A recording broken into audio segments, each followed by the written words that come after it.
point. Cause first off, they already proudly announced to the world that he's sitting in that position. Secondly, he's the biggest factor of why there's even interest in the show, cause people like and trust him. And thirdly, they don't have any time to replace him. They got a few months left before the deal with Games Workshop runs out and they have to scrap their planned universe altogether. They have to get Henry to bend the knee to them, and yet he refuses. And it's glorious to see Amazon in such a desperate situation. I'd rather have no Warhammer Cinematic Universe than whatever the hell the woke agenda-filled garbage is that Amazon's cooking over there. And seems like Henry Cavill agrees.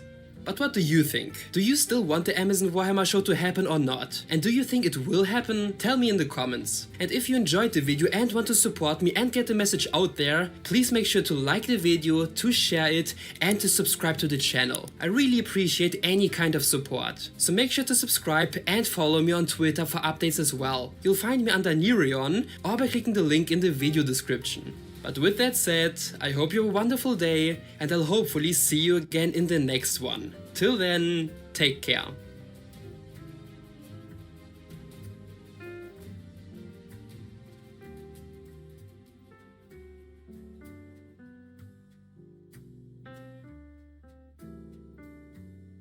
Bright Spear plus Bullet Split plus Poison Touch plus Ricochet equals invincible. Don't believe me? Get Bright Spear.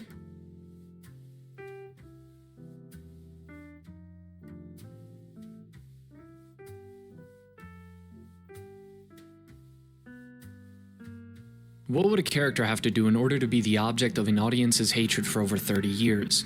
Would most likely have to be a being of indescribable horror, grotesque in appearance even, or just another European twink. It is true.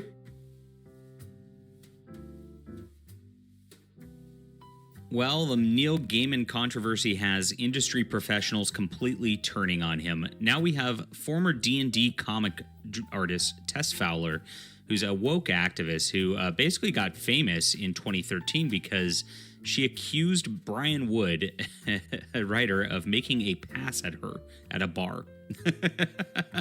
I'm dead serious. And this ruined Brian Wood's career. She destroyed him by this. And she has something to say about Neil Gaiman now, which is a lot of fun. We'll get into the Tess Fowler situation here in just a moment. Very funny stuff.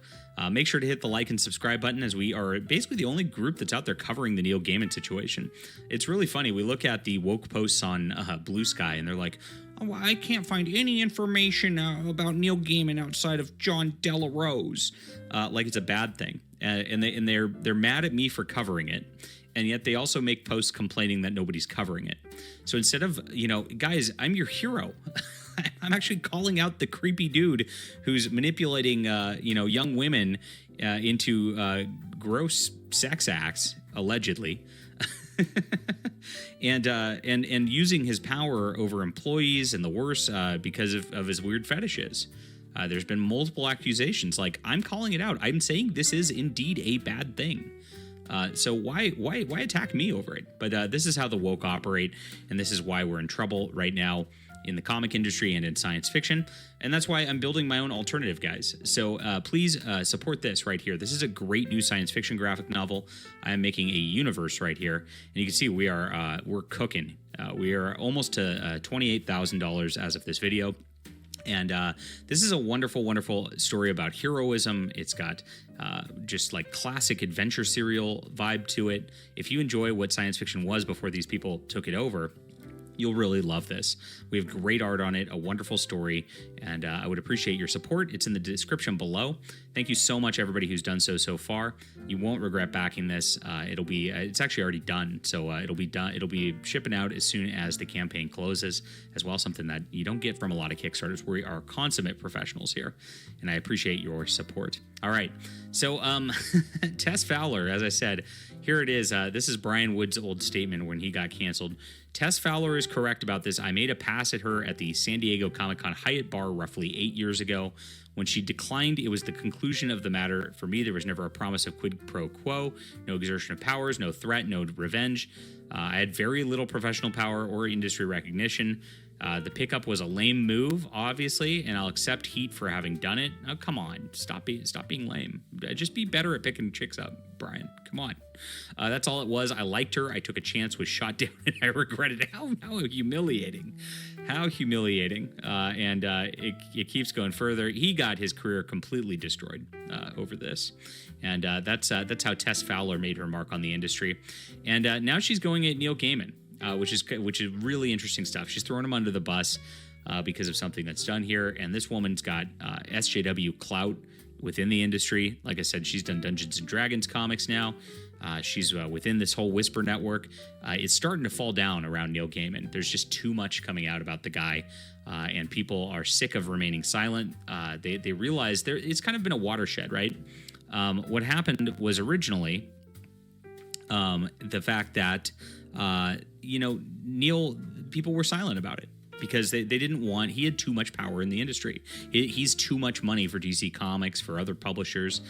And so nobody reported on it. There was actually a stand down order among the industry to not discuss it. But as it's gone along, like too much has come out, and now people are starting to feel safe in their clout structures and realizing that they can actually get clout out of it within the industry. And so that's what's happening here. Big time cloud chaser Tess Fowler, so she's got to get in on this. Haven't gone too deep about posting about Neil Gaiman because he caused me to lose a decade-long friendship with someone in his intimate coterie. I'm heartbroken at her behavior, sending me emails from his victims to discredit them, and so I'm saying this openly for a reason. I believe he did all of it. Wow. The amount of what appears to be possible PR bots accounts sharing random Neil Gaiman quotes are disturbing. Yeah, I mean, the thing is, like, these companies activate bots in order to clear things up in the search functions, especially on social media. Really funny. And somebody actually made a comment that when you search Neil Gaiman, it's mostly my posts on it that people are finding, and that really bothers them that it's my posts on it. But I'm the only one reporting on everything that's being said in the comic industry. And so that's not my fault. I'm just being an accurate reporter. Sorry, SJWs. Just hit the like and subscribe. Stop fighting me just because you don't like how I voted in 2016. It's ridiculous. So I'm saying this as loudly as I can. I've been told things directly that, in my opinion, corroborate what women stepping forward have stated. I do believe it's a pattern. I do believe it's true. Experiencing the behavior of the former friend when I gave her no provocation. I supported her completely, but stated I don't support him, as well as the text she sent and then victim emails she sent later as a means of attack have left me enraged, disgusted, and heartbroken. And this is how these guys work. Neil's been very, very quiet. Zero posts on any social media. He's canceled public engagements. He's just tried to disappear this by disappearing himself. And so, of course, he has his acolytes go out there and do the dirty work for him, go out there, try to destroy the victim's credibility, things like that. Because if he did it, if he was posting it, it would look very, very bad. But if he's got his little coterie who are women doing it, maybe it starts to show some cracks and starts to get him back on a PR sort of victory. He's always been a very manipulative guy when it comes to his public persona and how people see him. If you've not seen that over the years, that's been like his number one thing is building a persona more than anything else. And that's who Neil Gaiman is. So Tess Fowler says, this is why I said before to be kind to those nearest to him who haven't come forward. This is why I've said anyone calling for the blood of his collaborators has their own agenda. My friend turned into someone I didn't recognize, and I very much believe it was due to years of Gaiman's influence. I don't claim to know the full scope of whatever the web has been woven for the past few decades. I only know that one of his many lovers has told me. Jeez. And I don't share that lightly. I don't believe in betraying confidences. Even more than that, I don't believe in protecting abusers. I don't want to discuss this. I don't want to chat. I'm posting this so when his name is searched, it's more than just fluff posts from what I can only imagine are PR bots. I don't know for sure, but something is so off right now. Yeah, it is. I do know for sure, Tess. I have confirmation that there was a stand down order within comic book media to not discuss this. This was told to me about a month and a half ago by somebody close to all this, and it's there. It's real. The Whisper Network controls everything in comics, at least except for me, and so that's why you see silence on all this stuff. All my best to those who stepped forward. Possibly necessary PS. I cannot share screen caps of our text because there are victim emails, names of people involved in his marriage and former household, info about his ex-wife, and other identifying and more graphic information. It's a huge mess. The point is, I believe all the women, all of them. Wow. I mean, so this is, Tess Fowler's got some dirt. I wish she would expose it and redact the names and things like that, because that really needs to be done. Somebody needs to come forward and really do that. Be brave enough to do it, Tess. If you watch this video, I'll put that information out there. I'll get it out to the public at large. I think it does need to be done. Gosh, I'll if you send it to me, I'll redact it. I'll even do all the work of redacting it so that nobody's identified. I think it's super important. I really do. All right. PPS, we discussed only the first 3 women. I ended our friendship at that point because she went nuclear after I said I believed them all. She shared Gaiman's explanations for those first 3 accounts. It is due to his explanations that I believe all those women. Now, that's what I want to see. I want to see his explanations of the first 3 accounts of the women and like why that actually makes it more believable of their stories based on his trying to cover up for it. The last 2 women as well. PPPS, is that a thing? I have seen enough that I believe Neil Gaiman has a history of coercive abuse against vulnerable women. I cannot say the extent of what did or did not happen. I wasn't there, but I've seen enough from my own former friend alone that I believe these counts are 100% true. And then she says, I'm sorry if you feel I'm a terrible person for this. I don't believe in lynch mobs or burning books. I will fight you to the death defending his collaborators, especially CD. I will end you over CD. I don't know who that is. But maybe if you do in the comments, you can let me know. But I've been borne the brunt of him turning a dear friend into someone I couldn't recognize. He's a son of a bitch. So this is the most recent in somebody in the industry actually turning on Neil Gaiman, actually whistleblowing. If she's got all these texts and stuff like that, I really do think it's her duty to come out with this and actually show some of the evidence, because we got a lot of hearsay at this point. This needs to be blown open so that Neil Gaiman doesn't just get away with this crap. It's really disgusting. And gosh, yeah, Tess, just hit us up over here for real. All right. What do you think about this? This is crazy to me. Friendships, betrayal, just absolute denial, victim shaming, crazy stuff going on in the Neil Gaiman world. And it is, we're just scratching the tip of the iceberg on this. All right, leave a comment down below with what you think, and subscribe button. Make sure to back the alternative to mainstream comics in the Hidden Emperor. Thank you guys so much. I really appreciate you. We have a wonderful, wonderful team who's put so much hard work into this, and we're going to deliver you a great graphic novel. It's in the description below.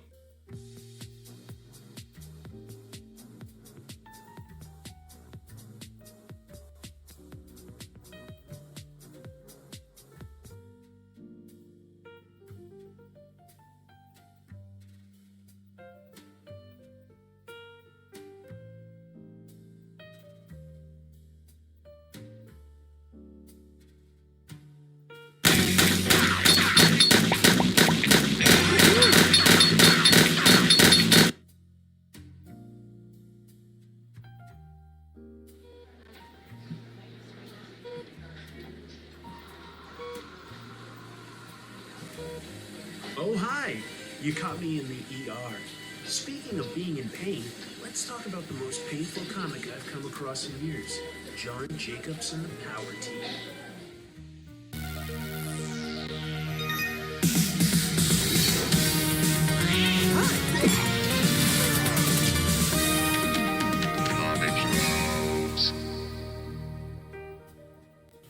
Hello, welcome to Comic Tropes. I'm your host, Chris. So, most of the time on this show, I love to analyze and look at the history of fantastic comics, but every once in a while, kind of helps to look at a comic book that didn't come out so great and see what we can learn from that, maybe have a little bit of fun along the way. And for that, we're going to look at this rare specimen, the Power Team, specifically John Jacobs and the Power Team. This is essentially a vanity or self-published comic by John Jacobs and the Power Team. They were real people. Throughout the 80s and the 90s especially, they were huge. What were they? Basically a team of bodybuilders that loved to talk about and spread the word of Jesus. John Jacobs started the Power Team about 20 years ago, and their message has saved a lot of kids. One young lady handed me a letter She said, this is for you. And I read the letter. It was a beautiful poem. The sad thing was, it was about how she was going to hang herself in the backyard. So many young people today are giving up and quitting. So, what would they do for a comic book? They'd add one more thing on top of that. Yeah, this is a comic book about guys that love bodybuilding, they love Jesus, and they love driving around the country in a van fighting crime. It's going to be fun, but just to level set, if you've never heard of John Jacobs, let me tell you a little bit about him. John Jacobs was an athlete and a bodybuilder who around 1978 put together a traveling ministry where he would talk about God and Jesus, and on top of that, he'd give people a show with him and other bodybuilders basically just breaking a lot of stuff. Bricks and bats and blocks of ice, sometimes blocks of ice lit on fire. It really led to essentially a huge mess everywhere, but that was their way of spreading the word. Around the year 2000, he ended up divorcing his wife. A couple years later, he declared bankruptcy, and the power team still exists, but with a completely different crew. I've lost track of what happened to John Jacobs. We are living in the last days. We're in a spiritual warfare like there's never been. There's a life and death struggle for the young people of America. Come on, somebody. But in the 80s and the 90s, you know, that was an era where megachurches and preaching from TV started to become really big and popular. What else was popular? Huge athletes, guys like Arnold Schwarzenegger becoming actors. WWF, pro wrestling became huge. Shows like American Gladiators. And John Jacobs sort of took some of that. The really big buff guys just broke a lot of stuff and preached the word of God. I didn't always love their message because it wasn't the most sympathetic. He'd often go to a school and talk about how drugs and suicide were big problems for kids, but then he would sort of intimate that the people that fell into those traps were losers. So many young people today are giving up and quitting. He wasn't allowed to mention God and Jesus in the schools, but the point of it was he'd get that whole community that they traveled to interested and excited for their big main show that they'd have at a church or sometimes rent out an arena, and that's where they could talk about God and break a bunch of stuff. But in 1991, that was sort of when they were at their peak. That was also a time when comic books were at their peak. He decided to publish a bunch of issues about himself. Without any further preamble, let's get into talking about this absolutely absurd comic book. Issue 1 is called In the Grip of the Clips, and it takes place apparently Friday at 10:30 a.m. with 6 muscle-bound guys driving around in a van and teasing each other with light banter that is definitely not offensive. Things like this guy saying, Rock Hagen hasn't been getting enough iron. He ate one of the barbells this morning. Very funny, Dozer. Do us all a favor, Crusher. Next time, don't get on the rowing machine and sing row, row, row your boats. It's embarrassing. It's also very hard to tell these guys apart. Sure, one of these guys is black, one guy has blonde hair, and one guy has a headband. After that, good luck telling them apart. It's not the most exciting introduction to your main characters. In fact, the main guy only has half of his face fitting into this splash page panel. And good lord, what's happening to this guy's face all the way on the left? It looks like he's melting. But just get used to that because artist David Wilson tends to draw people that look like absolute terrifying monsters or dolls that have been possessed by something. I don't know how to describe it. It's just scary. Page 2 and 3 is somewhat ambitious storytelling-wise. We've got a 2-page spread showing the power team van pulling up on a construction site. A bunch of punks are smashing and breaking the Youth Outreach and Activity Center. Why? Who knows? They're just generically evil. The number 2 guy in the gang is named Snake because he actually wears a silly little snake hat. It is the first step towards Cobra domination of the universe. And the gang is called the Clips because they all like to put paper clips in their ears. You know, like a real gang would do. The power team instantly get into a fight, which basically amounts to them doing a lot of their feats of strength that they would do in their live stage show. For instance, breaking a bat over their knee. The leader, Cliphead, decides to push a guy into some cement and say there's too many of them, so let's run away. In this panel, a brick wall is falling over. Now, let's note that the Clipheads did not do anything specific to attack that wall, so I have to assume that's just shoddy construction. A class action lawsuit has been filed over the deadly condo collapse in Surfside. The wall starts to fall down, and 2 of the power team lunkheads start propping it up with their big muscles. I couldn't tell you which 2 they are. All I can tell you is that as this man runs screaming away, there's a leg behind his hard hat, and I can't quite tell if that's his or the power team members. It's probably the construction guys. I'm gonna guess that this is the titular character, John Jacobs, running in with a wooden board, and he's got the tiniest head on earth. It seems to be more of a tumor that's growing out of his left shoulder, but that's his problem, not ours. He runs in with a board to prop up the wall, and the 3 men are able to brace themselves and bring the wall back to its upright position. The next 3 members of the power team run in to save some kids who are inexplicably just sitting around in an active construction site, and in this particular panel, they're just standing underneath a steel beam that's about to fall. One guy runs in and grabs the kids. One of those kids we can see has the Benjamin Button premature aging disease. That's not her fault though, so, I'm glad that she got saved.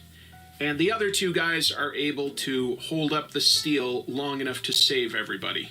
The biggest problem I have when reading this is I sincerely have trouble telling the guys apart. They're all just generically strong. They all wear the power team sweatsuit. It becomes very difficult to tell who is who unless you read the dialogue, because they're also not drawn very consistently. But, I do give them credit for working out. Being healthy is great. I spent a whole week working out as hard as I could to match their physique. And I'll tell you, it was a lot of hard work. That was a tough week. We cut to the next morning and we meet Ruth Ann Jacobs. That was then the wife of the leader of the power team. And the intro panel isn't great because we're seeing her basically from behind. In the next panel, she thinks to herself how she really wants to never have a break from helping Jesus, and she prays to let Jesus lead someone to him. Right then, she gets surprised that her wish came true. Make your 3 wishes. When an evil little kid runs up and grabs her purse, but by the time he runs out, boom, John Jacobs is there, like a brick wall, tiny little head, huge body, knocks the kid and his bowl cut right down. In the manager's office of the grocery store, Ruth Ann says, "No, I won't press charges if you'll let me talk to you. Why did you do it?" "Everybody does it, lady." "Who's everybody?" "Don't you know nothing? The Clips, the Grubs, everybody does it. Look, I gotta go." Ruth Ann hands this troubled teen her business card, and I guess he goes away singing. But he's back to being angry the second he gets home. When his mother asks where he's been, he goes, "What's it to you? Look, I'm tired of your nagging. I don't need my old lady ragging me." And since the point of this episode is to actually learn something, I'm going to share this helpful little lesson from professional letterer Nate Picos, who shows you how the lettering on this panel probably should have gone instead of what it actually did. I've got important things on my mind.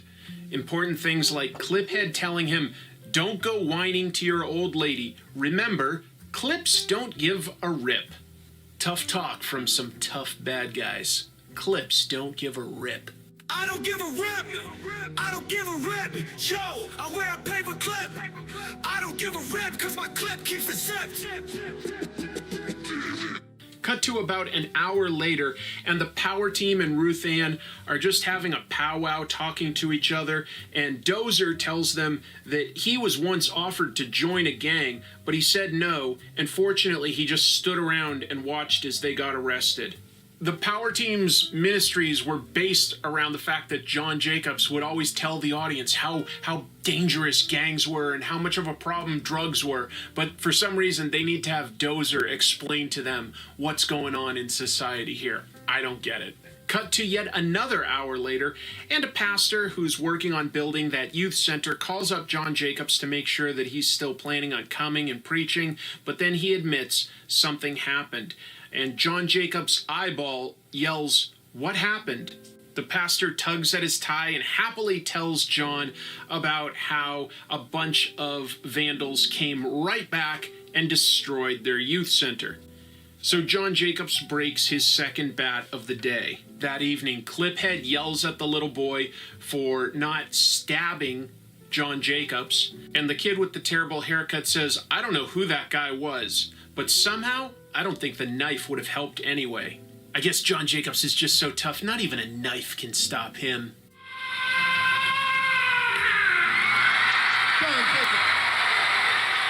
Cliphead then yells at the kid some more, telling him that, "Look, if you're gonna be a clip, you're gonna have to rip.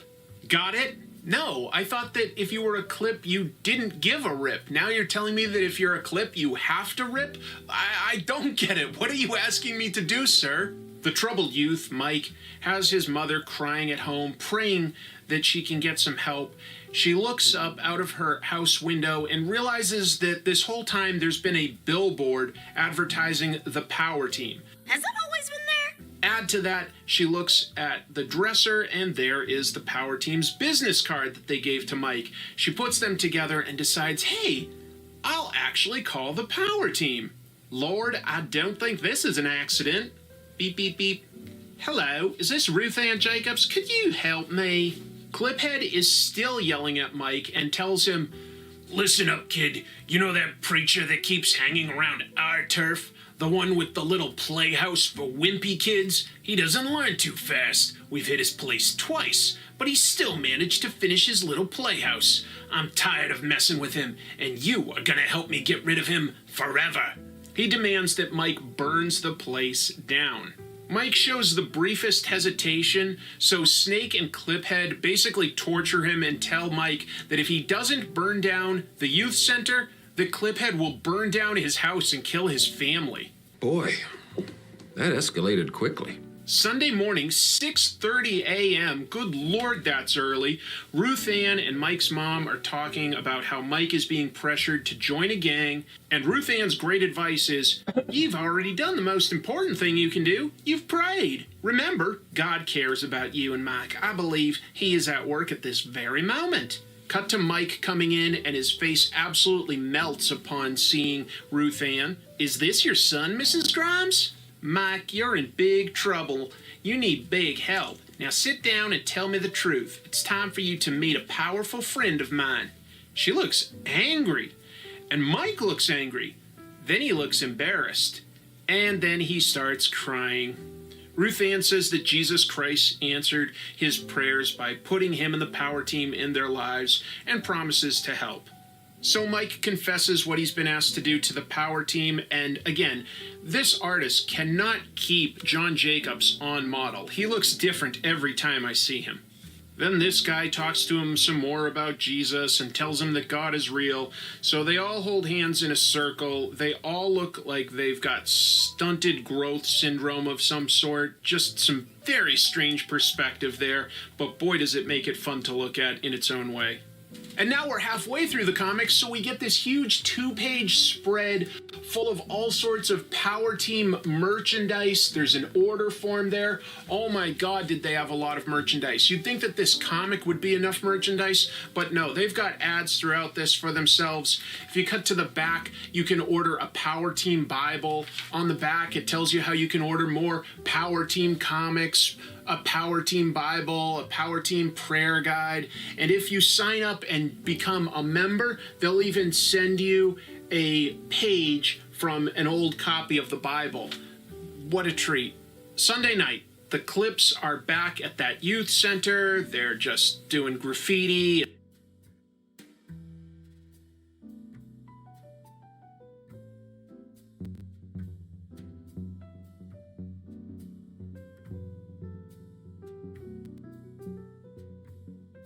The history of comics in North America is usually framed as the history of superheroes, but there's an important, overlooked side story that happened at the same time.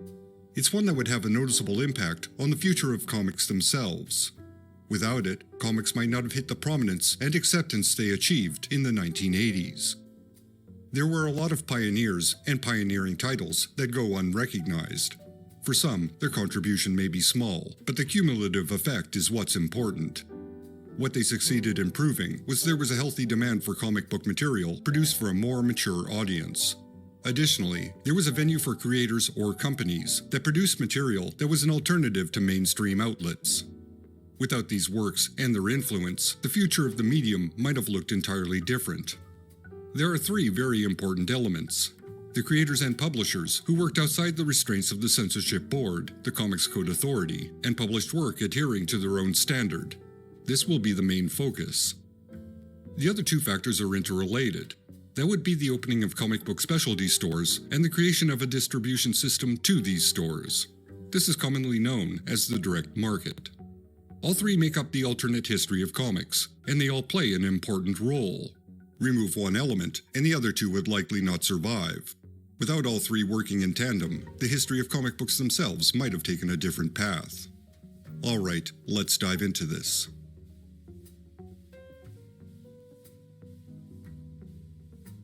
The alternate timeline begins with the anti-comics crusade of the 1950s.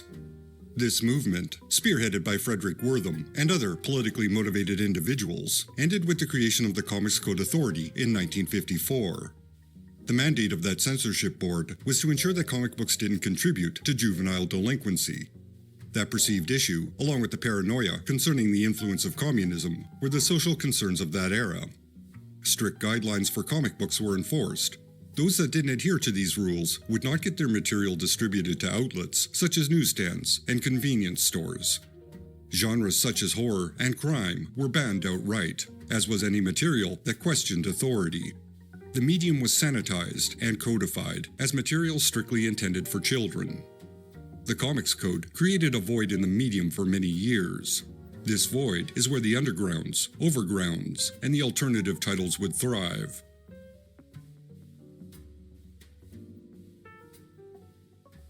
God Knows, published in 1964 by Jack Jackson, is often recognized as the first underground comic. However, Gilbert Shelton, who would later create the fabulous Furry Freak Brothers, was also doing the bizarre superhero Wonder Warthog in a variety of publications. Most of the underground comic book material before 1967 was published in counterculture magazines, such as the LA Free Press, the East Village Other, and in Canada, the Georgia Straight. For the most part, the circulation of these magazines were regional, so they had an influence overall, but they were disjointed pieces that had yet to coalesce into a proper movement.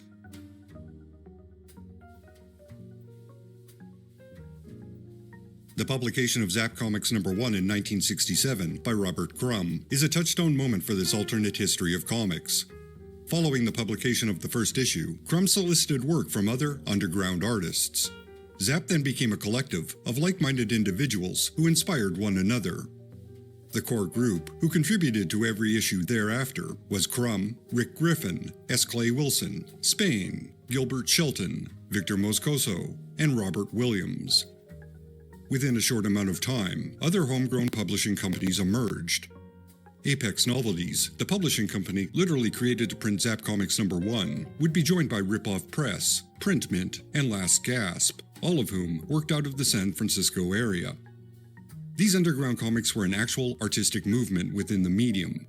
Like most worthwhile movements, it was rooted in rebellion. On the surface, they appeared to revel in sex and drugs, but they were also about being anti-authoritarian and anti-establishment. They were undeniably inspired by the counterculture movement of the era, but equally, the undergrounds were a response to the repressive nature of comic books in general. The movement demanded and epitomized total creative freedom for the talent involved. In order to distribute these comics, the publishers used the system already in place to send merchandise to what was commonly known as head shops. Head shops had a very specialized clientele. They stocked items that were usually focused on or related to the devil's lettuce. So as a system for comic book distribution, it was not ideal, but it worked. The undergrounds weren't the only notable development in the 1960s. The writer and artist Wally Wood would develop two projects to produce more creatively interesting material. The first was Thunder Agents in 1965, a superhero team that was worked on by a number of writers and artists. This was a mainstream title that had a few spin-offs, and it ended in 1969 when the publisher went out of business. In 1966, Wood put together Wit's End, a title that appears to be the first overground comic. Let me explain that term. Overground or ground-level comics, both terms are essentially interchangeable, were comics that were mature but weren't as hardcore and explicit as the undergrounds. So overgrounds were mainstream comics for an adult audience, but they weren't rooted in counterculture like the undergrounds. There was some nudity, language was a bit looser, and the stories reflected a creator's interests. There was no editorial restrictions, other than Wally Wood's own taste and what he thought should be published. As well as Wood's own stories, Wit's End would publish a number of well-known creators, such as Al Williamson, Gray Morrow, Harvey Kurtzman, Vaughn Bode, Bernie Wrightson, and Steve Ditko. These were all mainstream creators who were given freedom of expression and the rights to their own material. This was an ethic the undergrounds had established, and it was something not offered by traditional publishers. Unfortunately, Wit's End was a comic that was slightly ahead of its time. It was a great avenue of expression for the creators, but there simply wasn't a dedicated market for this comic. It was too mature for mainstream distribution, and a bit tame for the underground channels. It highlighted the void in the medium, where quality material for adults couldn't find its audience. Both of these efforts by Wood were a creator looking for a venue that didn't exist. So, he tried to create one with brute force. Unfortunately, it would be a few years before there was both a method and a place for material of this nature. That method was a new distribution channel, and the place was the emergence of comic book specialty stores. Calling all traders. Want to compete for thousands of dollars without risking anything? Join.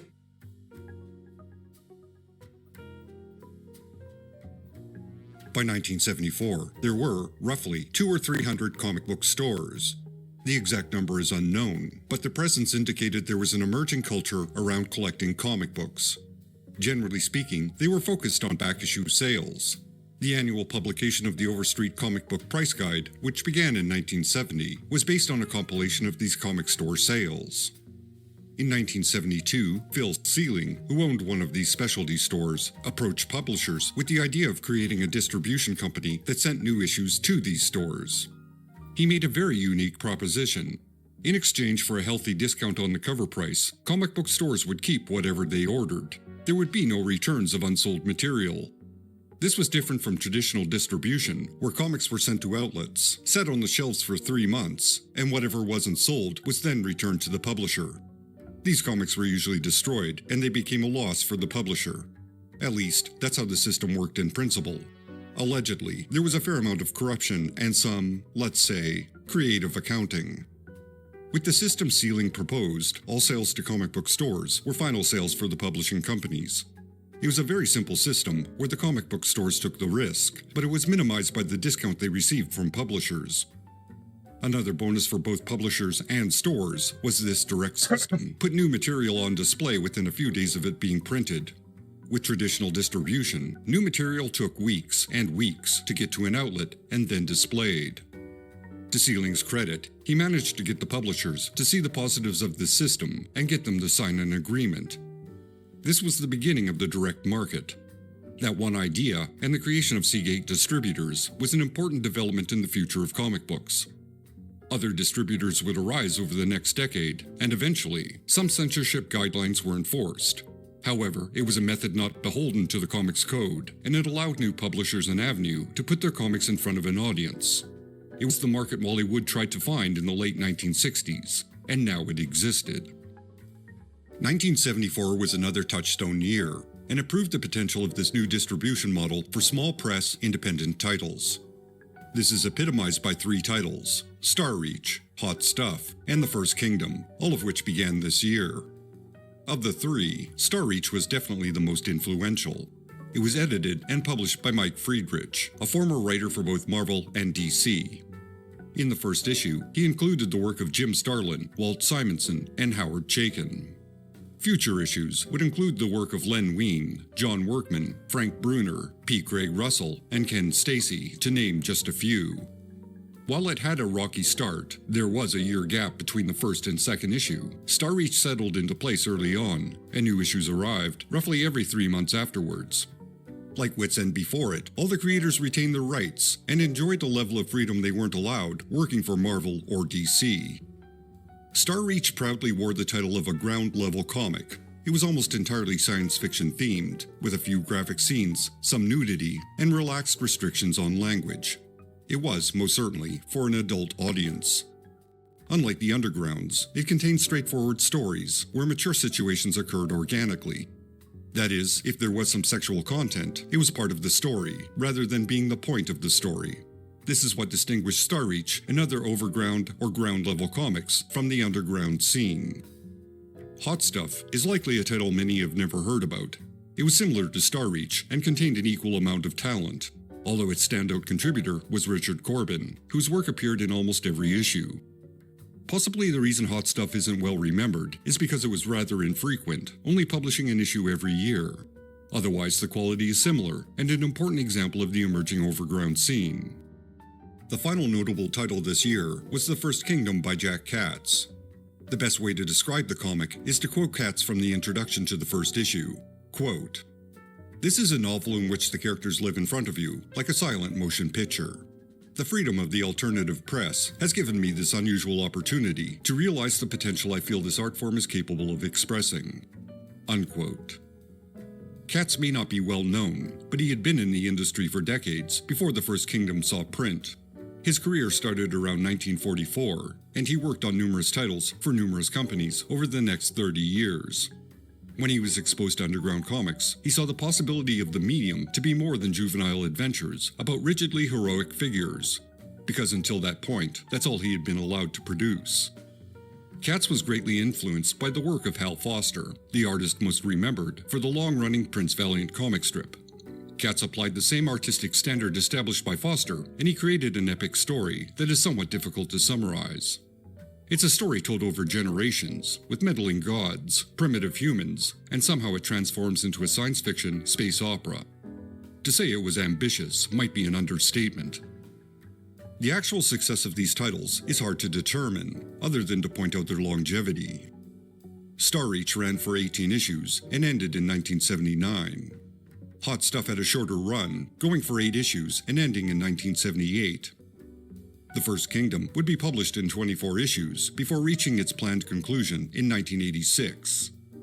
While Starreach is usually mentioned as an influential title, the other two certainly contributed to this developing method of publishing. Hot Stuff because of its similar quality, and The First Kingdom because of its scope and its approach to comics as a medium of expression. During this time, there were a few other notable developments. In 1975, Robert Crumb started Arcade, the Comics Review. This project brought together artists to produce mature, independent work. It included Zippy the Pinhead, Nart and Pat, and the work of Kim Deitch and Art Spiegelman. Crumb himself produced less explicit work that was not overly satirical and rooted in counterculture. It was the closest he would come to doing actual, mainstream work. In the following year, 1976, American Splendor would begin. This title, by Harvey Pekar and a variety of artists, was one of the first ongoing autobiographical series. It was almost entirely about Pekar's life and experiences. It came out periodically and built a dedicated cult following. Starreach expanded its lineup with Quack in 1976. This was a funny animal title created to publish a rejected story idea the artist, Frank Bruner, had for Howard the Duck. Although short-lived, it contained the early work of Dave Sim. In fact, Sim would propose a new series, Cerebus, and submit it to the publisher, Mike Friedrich. Friedrich passed. Sim and his partner, Denny Lubert, then self-published this title, and over the next few years, Cerebus became an independent darling. Coincidentally, at the same time, Friedrich passed on another title, ElfQuest. This series, by Wendy and Richard Pini, would be self-published in 1978. This ongoing fantasy series would continue on for many years, slowly expanding its mythos and history, becoming an epic on the scale of Lord of the Rings. It was notable for its sexual fluidity and polyamory at a time when that was very taboo. Its overall influence on genre fiction cannot be overstated. 1977 saw another development that likely had a huge effect on the medium. That would be the beginning of heavy metal, which brought European-style comics to North America. While it did include such artists as Mobius and Bilal, heavy metal also published the work of North American underground artists, such as Richard Corbin and Charles Burns. That same year, an equally important title began, 2000 AD. That weekly British title would premiere with a character that has achieved legendary status, Judge Dredd. Many other series, such as Rogue Trooper, Nemesis the Warlock, Zenith, Strontium Dog, and DR and Quinch, would be published in 2000 AD, making it a premier title of British talent, many of whom would find success in North America in the coming decades. Finally, in 1978, Eclipse published Saber by Don McGregor and Paul Gulacy. This is often mentioned as the first graphic novel produced for the direct market. By the end of the decade, this era of overground comics was coming to an end. Or more accurately, it was evolving past its underground, do-it-yourself roots. As more comic book stores emerged, the audience for independent comics also expanded. While the two mainstream publishers were floundering, with DC canceling the majority of its titles in 1978 and Marvel seeing decreased sales across its entire line, the direct market was doing well for smaller, dedicated publishers. It was a viable method for anyone working outside the mainstream model. However, everything was about to change. Oh no, don't choose Qigong Master! Qigong Master is so difficult to... The term alternative comic needs a little definition. The alternatives, unlike the overgrounds, were even more mainstream. Alternative publishers such as First, Pacific, and Comico, all of whom began in the early 80s, offered content that was similar but different from what was being published by Marvel and DC. They were, literally, the alternative to the mainstream. To put it another way, the alternatives were, generally speaking, superhero concepts with a slight, more mature twist. Nexus, Badger, Starslayer, and Grimjack, all from First Comics, being prime examples of this difference in approach. The most important title that sat in the gap between the overgrounds and the alternatives was Love and Rockets. This title, which began in 1981 by the brothers Hernandez, was a sleeper hit that combined very mature themes, experimental artwork, and elements from practically every genre of the medium. There was romance, science fiction, comedy, fantasy, superheroes via wrestling superstars, and deep, slowly evolving tales about the characters Maggie, Hopi, and the people of Palomar. It was a comic rooted in Latino culture, but its appeal was for anyone who liked the medium and enjoyed great characters within great stories that could go just about anywhere. Its influence is all over the medium. The early to mid-80s saw an explosion of alternative publishers and titles. It was quite possibly the most active period for the medium since 1954. One series stood out among all others, the Teenage Mutant Ninja Turtles. This was a breakout direct market hit. Its success started a small bubble of speculation in the mid-1980s. This bubble was known as the black and white boom. Countless animal titles were published, and comic book stores ordered them in bulk, anticipating another Turtles hit. Although, another hit on the level of the Turtles was never found. It was a very brief trend. It lasted, at best, for an entire year, before these titles died off, and black and white titles in general saw a huge slump in sales. However, this black and white boom was a precursor to the speculator frenzy that would occur in the early 90s. Since 1974, Marvel and DC were shipping comics to the direct market, but neither paid much attention to the potential it offered. This slowly changed in 1980. This was due, in part, to Mike Friedrich.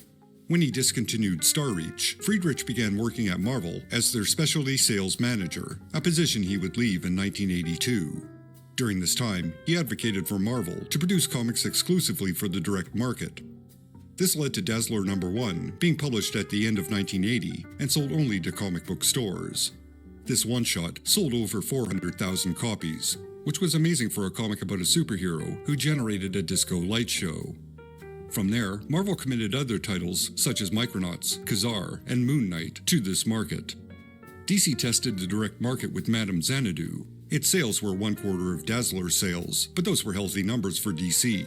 And again, it proved the untapped potential of selling directly to comic book stores. By the mid-80s, both mainstream publishers were doing their best to exploit the market they had ignored for years.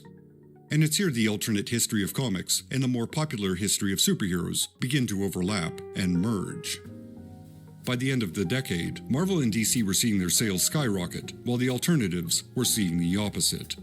Many pivotal, pioneering alternative publishers, such as First and Comico, slowly faded out of existence. This wasn't entirely due to the pressure exerted by the mainstream, but it certainly contributed a great deal.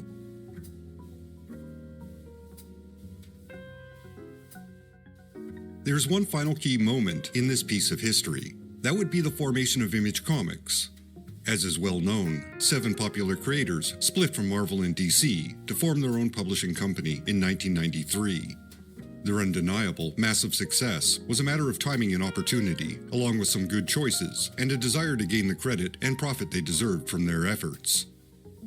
At this point, the direct market was the best avenue for comic book sales. Unfortunately, it was flooded with mainstream material, and that drowned out a lot of independent voices. The crash of the market circa 1994 made it even harder for an independent title to gain any traction. The market that had come into existence and allowed independent titles to thrive was now almost entirely unsupportive of their presence. In my opinion, this alternate history of comics does end with Image. In many ways, Image benefited from the pioneering efforts of those that preceded them. And most importantly, they are the apex of those pioneering efforts. They are the best result possible for a group of disillusioned artists who were tired of the mainstream and decided to go their own way. They weren't pioneers or revolutionaries, as the legend likes to suggest. Hell, they were barely rebels. But they didn't have to be any of those things, because all the foundational work had already been done before they became a collective. All they had to do was sit down and do the hard work of creating. And to their credit, they did. Eventually, Image would transform into something resembling a safe haven for other independent creators. Hopefully, that becomes the legacy of the Image Collective, which, for those that follow in the decades to come, is an area of future history to explore.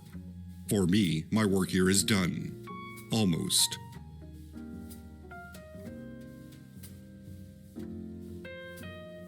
There are a number of footnotes to this video, all of which are in the description below. There are a few I should mention right here. Some might disagree with the terminology and their definitions. That's fair. I went with the common usage from my experience. Certainly, there will be differences of opinion, which brings me to the most important footnote. I don't consider this to be the final word on this portion of history. This is a first draft for others to build on and add to. Which doesn't mean you should steal this video and rewrite it. That's not research, that's plagiarism. No, I mean expand on the areas where this is lacking and add to the history. Or for that matter, correct it. The idea there's an area of comic book history, one that doesn't focus on superheroes, is the freeware portion of this video, not the actual video itself. In fact, that's my challenge to you, the viewer, and for others in the ComicsTube space. What's missing? What needs further examination? Why do fools fall in love? Cut to the credits, please, editor version of myself. I'm done talking. Thank you for watching. If you haven't already, give this video a like, leave a comment, and subscribe. Once again, this channel continues to go through a period where the algorithm just ignores these videos. So that's not great, and it needs to change. If you can support the channel, please do. I cannot emphasize that enough. With that said, thanks to all my fine supporters on YouTube and Patreon. Your contributions are very appreciated. Thank you so very, very much. You make it possible for this channel to limp along in its current state. Extra special thanks to Constant Disappointment Records, Jeff Nicholson, Sicken, Francis De La Cruz, John Nyukes, Andrew Barton, Odin Ashcroft, Ruby St. Dennis, Phil Sagan, Edward Clayton Andrews, Corey Drew, L.S. Greger, Alexa Zernish, Brian Deaton, and Matt Marino. You are all justified and ancient.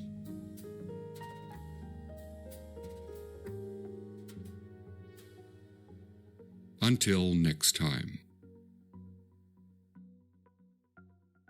इश्तेहारात के बगैर offline और background play के साथ videos देखें। YouTube premium मुफ्त में इस्तेमाल करें।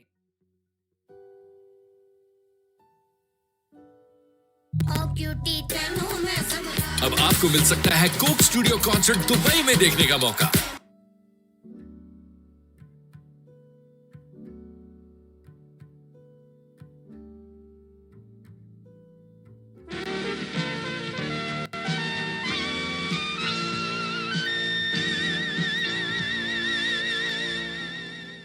Plus, you can't blame me for how I talk.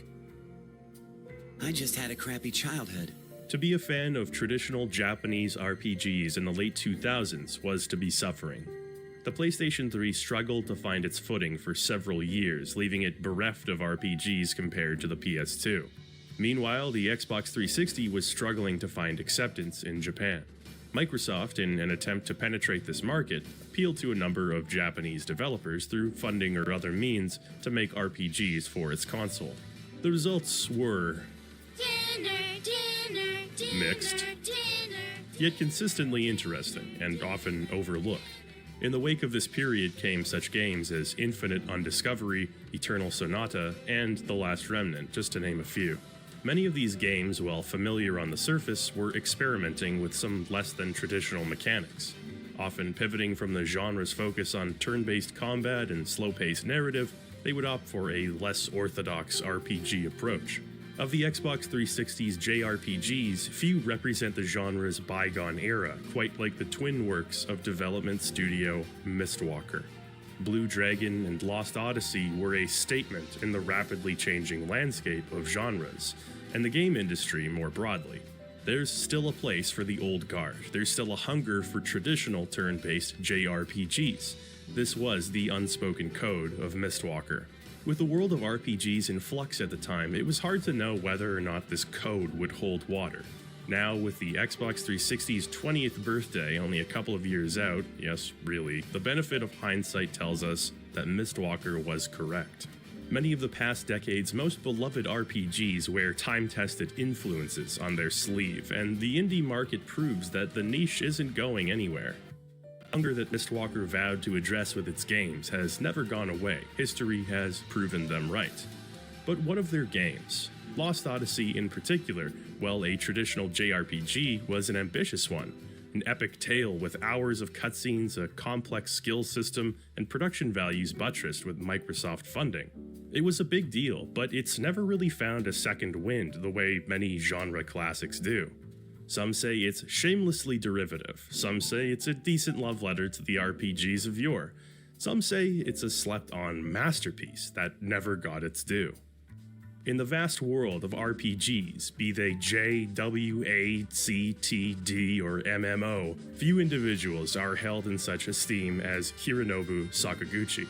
Hired at Square in 1983, he was assigned to a number of low-level projects, working his way up the ladder until in 1986, he persuaded his bosses to take a chance on a bold idea. Inspired by Wizardry, Ultima, and Dragon Quest, Sakaguchi and his small team developed a game that would be called Final Fantasy. It was an unexpectedly massive success, which transformed Square into an industry titan. The success of Final Fantasy and its subsequent follow-ups turned Sakaguchi into a miniature gaming rock star. This in a time when developers' efforts weren't often recognized on an individual level.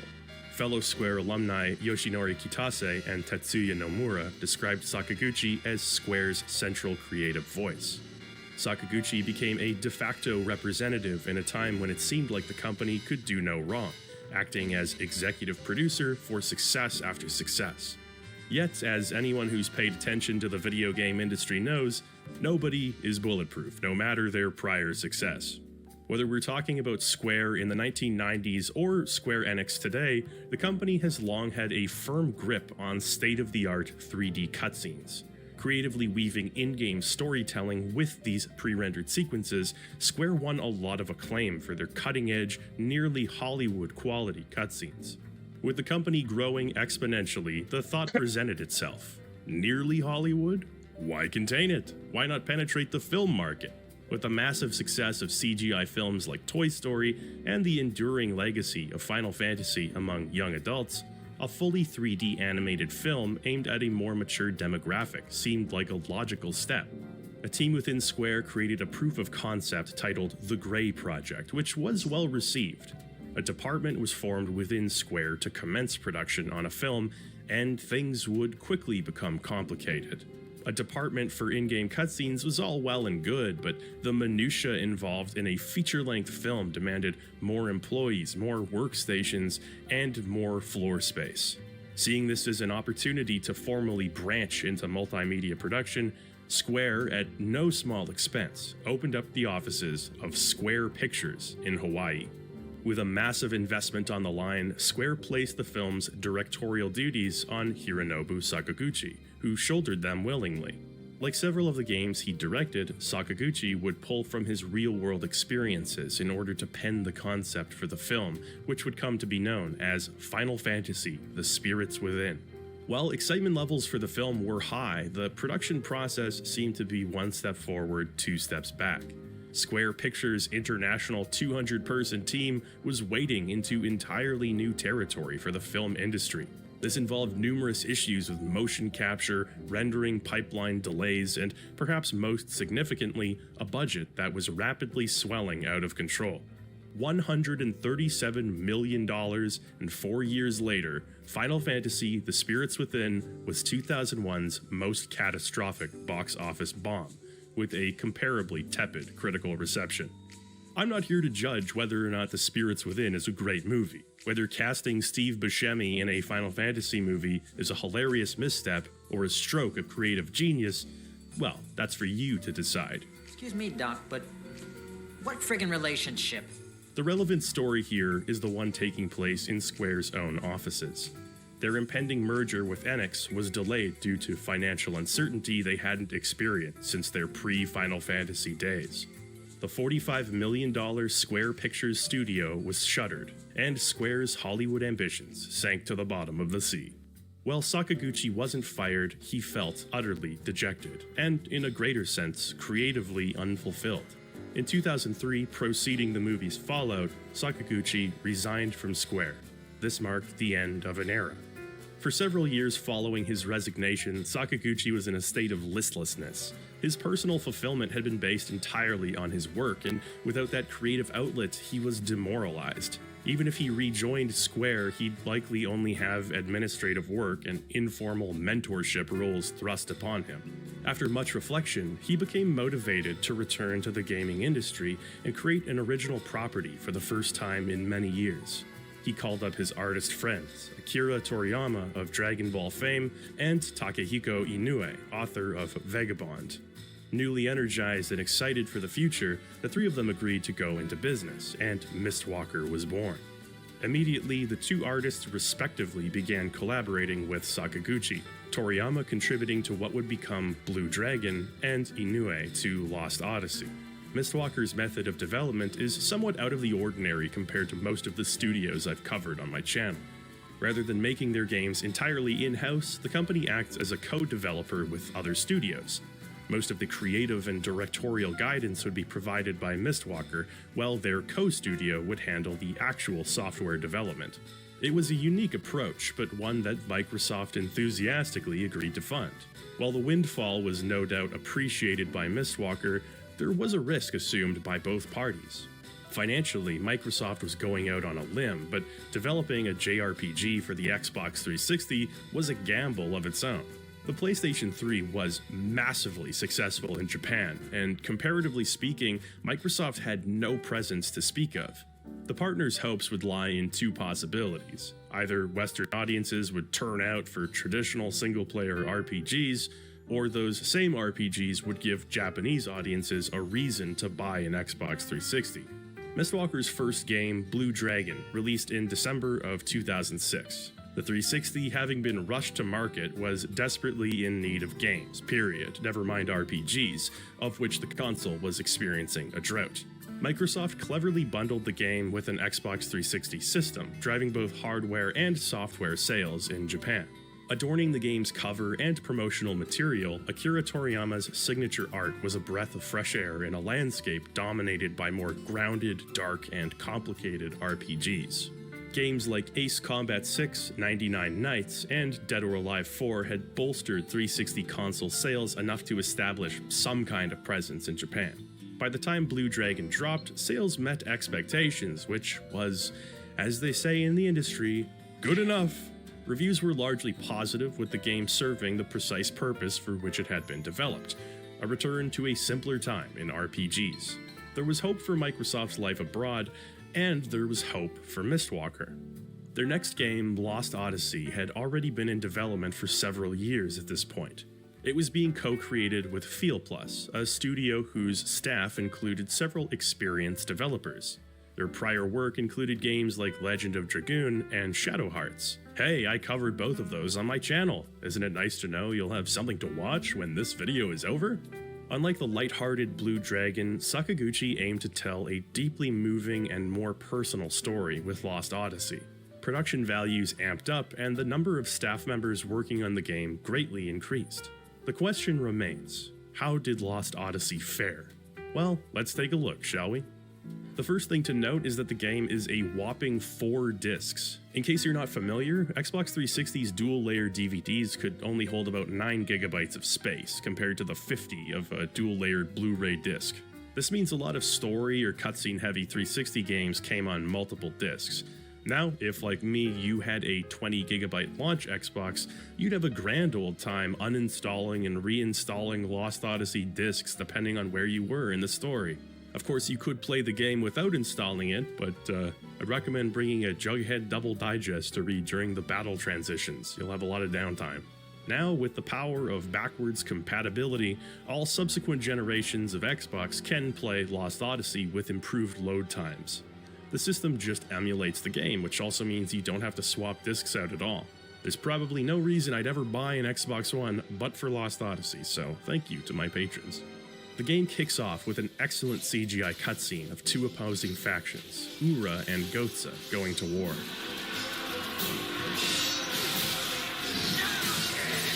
Between the sound quality and lack of video compression, you really get a sense for why this game came on 4 discs. As things begin to look grim for Ura, a lone swordsman, a cut above the rest, appears to take on Gotza's siege machines. Can you guess who the protagonist is gonna be?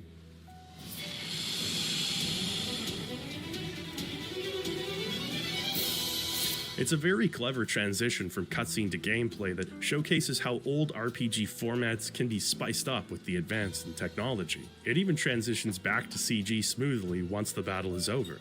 This opening is meant to introduce you to the game's combat. As I'd mentioned earlier, it's a very traditional turn-based style, especially at present. Throughout the game, the combat will evolve in ways that elevate it beyond the simple back and forth, but for now, things are real simple. Eventually, a massive shadow is cast over the soldiers as a meteor spilling out magma decimates the front lines and beyond. All have perished, but one, Kaim, our main character. Kaim is a commander in the Uran army. He's an austere person who doesn't seem grateful to have survived the blast. He's also not very good at expressing himself when he's angry. Yet he's an excellent soldier, and that's enough for the Republic of Ura, where Kaim returns to give his report. The world of Lost Odyssey is one of science fantasies with guns, vehicles, and high-tech machinery. It's all powered by the recently discovered magic energy, and Ura's level of magic industry is a cut above. There are massive pendulums generating power for high-speed trams and giant television screens.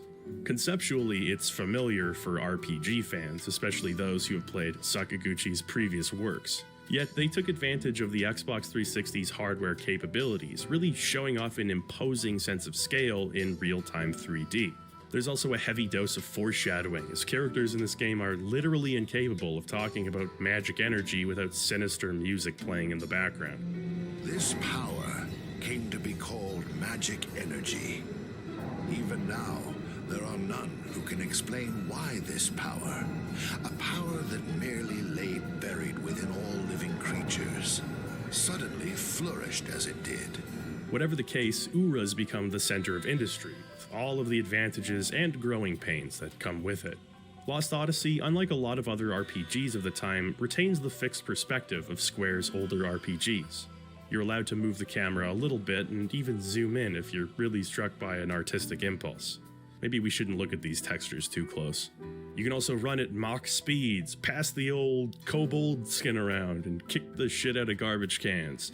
The thing about garbage cans is surprisingly important. This game is absolutely crammed full of items hidden in the environment. In any given screen throughout the game, there's potentially like 7 items that you haven't seen yet, so you're actually obligated to go around kicking garbage cans before doing anything else.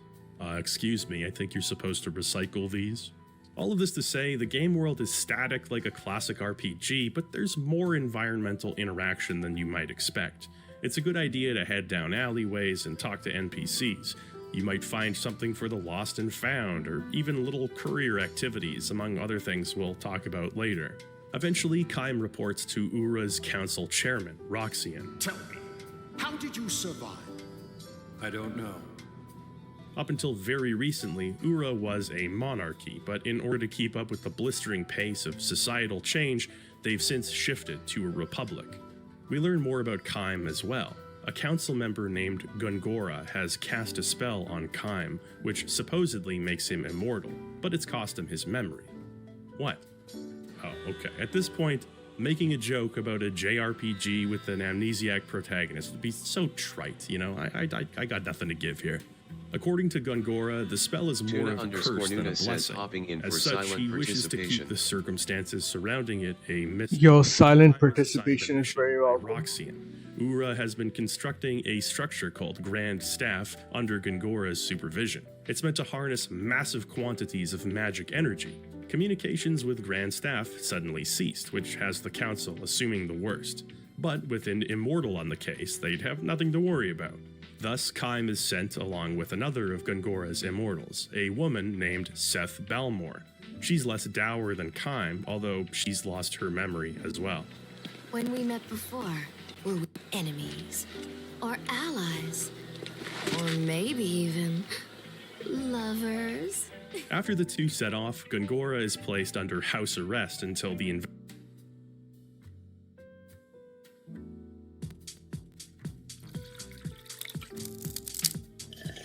Outer space. Once upon a time, it seemed like the coolest thing ever. You know, it was full of wonder and possibility.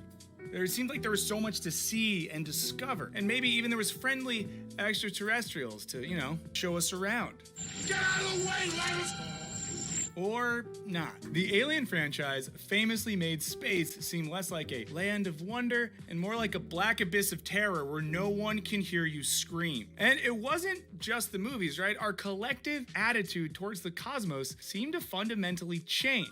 And today, I want to try to find out why. So we're going to start with considering how space went from the final frontier to a scary void of danger. We're going to see what the shift says about humanity, and then ask whether or not this reflects something profound about our own human and philosophical condition. Now, today we're going to do this with the help of the Alien film franchise, because we're getting ready for the latest entry, Alien Romulus, which you can check out only in theaters on August 16th. You can find me there. I'll probably be covering my eyes every now and then. By every now and then, I mean a lot. Now, this is a movie that's probably going to make me want to superglue my feet to the earth so that no one ever tries to make me leave. And before I get cooking, I want to give a huge shout out to Alien Romulus for sponsoring this very video, in which we're going to get to ask, why did space turn so scary? But first, a fun childhood fact about your boy. I grew up near the Kennedy Space Center in Florida, which in case you didn't know, is the place where the shuttles take off from. And every few years, we get to go there on a school field trip. Now, in one part, this was awesome because they had Dippin' Dots there, you know, the ice cream of the future. But because I had seen the movie Space Camp, I had hopes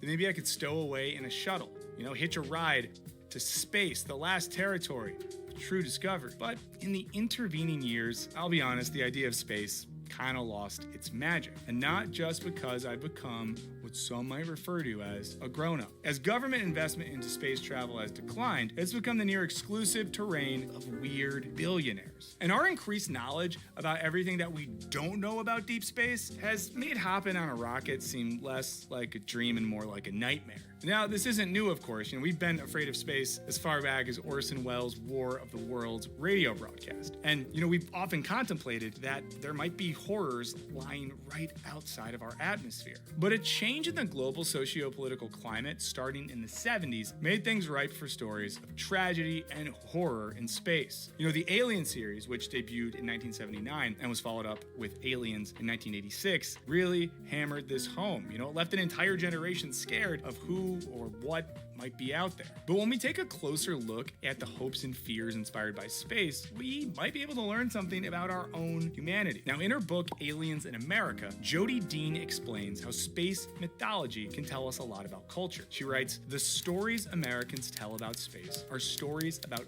who we are and who we want to be." For mid-century America and its Western collaborators, space travel was the logical next step after proving that their military might on Earth was unmatchable. This Western optimism manifests in the golden age of science fiction from the 40s and 50s, much of which revolves around what writer and critic Aldous Boudries described as the implication that sheer technological accomplishment would solve all the problems. Hooray! And that all the problems were what they seem to be on the surface. Just noting that hooray was a part of the quote. I didn't just organically say hooray while reading that quote. I think if I said hooray a couple more times, my brain would blow up. While some Enlightenment era discoveries cost us the idea that we were literally at the center of the universe, the space age restored humanity to the heroic role of brilliant and brave explorers capable of conquering the cosmos.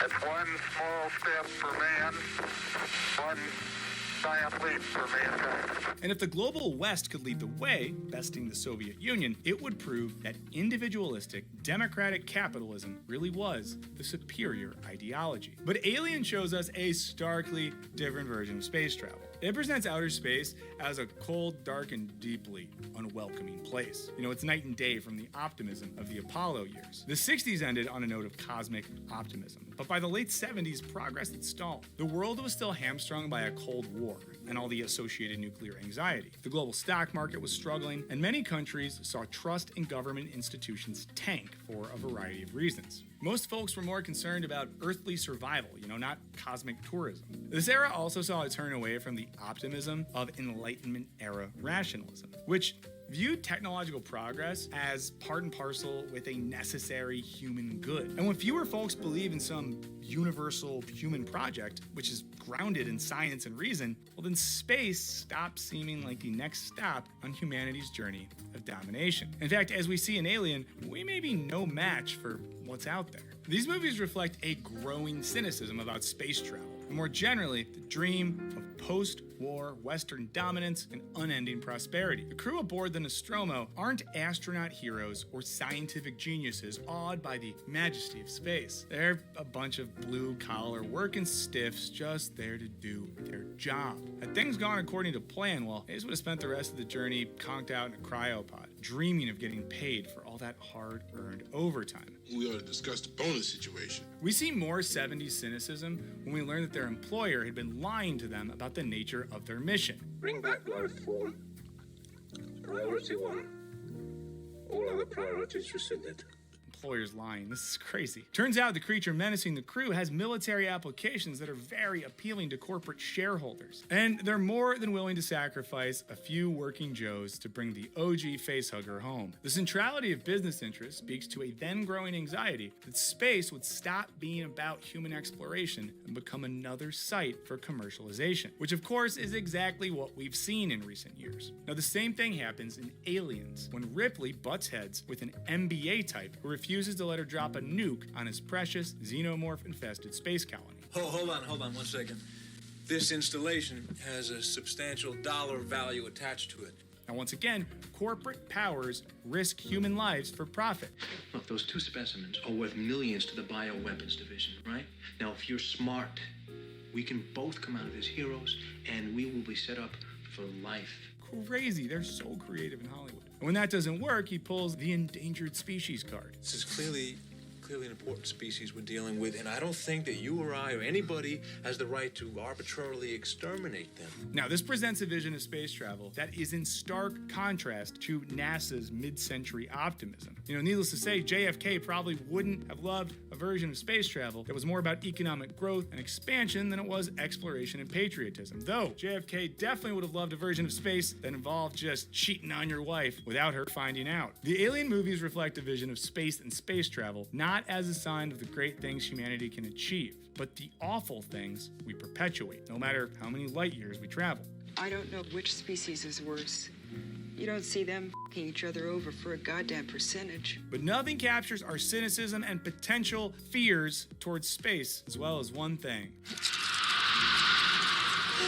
the actual aliens. Now, in his book, Science, Culture, and the Search for Life on Other Worlds, John W. Traphagen argues that just as attitudes towards space tend to reflect the West's self-perception, the faces of imagined extraterrestrial others are mirrors of human minds that confess our inner ambitions and beliefs about the universe and about ourselves. So this is actually really similar to what German philosopher Ludwig Feuerbach says about God. So he famously said that all theology is anthropology. What he meant by that is when we look at religion and the way we talk about gods, it's really a way that we talk about ourselves and our fears and our strengths and all that sort of stuff. So, if someone wanted to do a Feuerbachian analysis of the Alien films, you could. And the face of the xenomorph suggests that by 1979, mankind was suffering from pretty serious self-esteem issues. According to Dean, one of the foundational aspects of aliens is that they are essentially unknowable. I mean, that's literally what the word means. And the xenomorph is certainly unknowable. We can't tell what it's thinking, what it'll do next, or what it wants. So basically, it's like my wife. But I wouldn't say that because it's 2024, and I do know what my wife is thinking. And you know why, fellas? Because I listen. H.R. Giger, the deranged genius who designed it, even said that he didn't give it any visible eyes to add to the sense of unsettling otherness. Because we can't know exactly what an alien is, it's the perfect repository for all of our fears about the mysterious aspects of life and the universe. And honestly, I'm pretty sure that the Alien Romulus trailer unlocked, some brand new fears for me.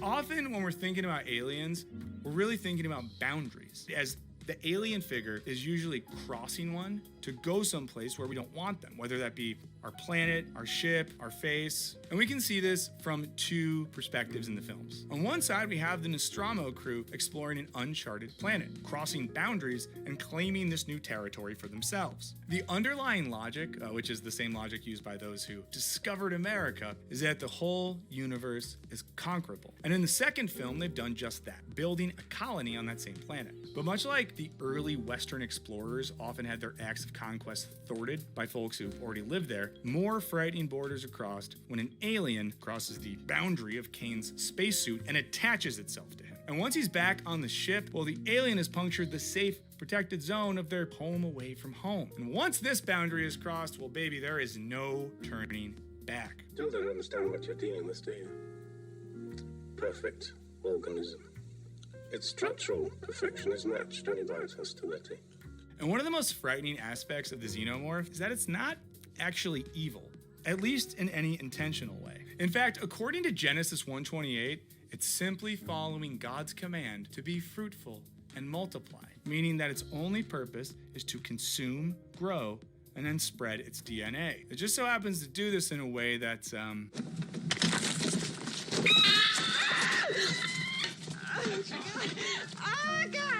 pretty terrifying. And we can't talk about the xenomorphs and facehuggers without acknowledging how deeply they tap into an almost sexual fear, namely something entering our bodies and taking control of us. Now, this gives the films an aspect of body horror, as the victims are forcefully impregnated, having things shoved in their bodies that will later burst out, killing them in the process. It's both terrifying for obvious reasons and less obvious ones, namely our fear of physical violation. And the screenwriter said he did this intentionally. Quote, "One thing that people are all disturbed about is sex. I said, that's how I'm going to attack the audience. I'm going to attack them sexually.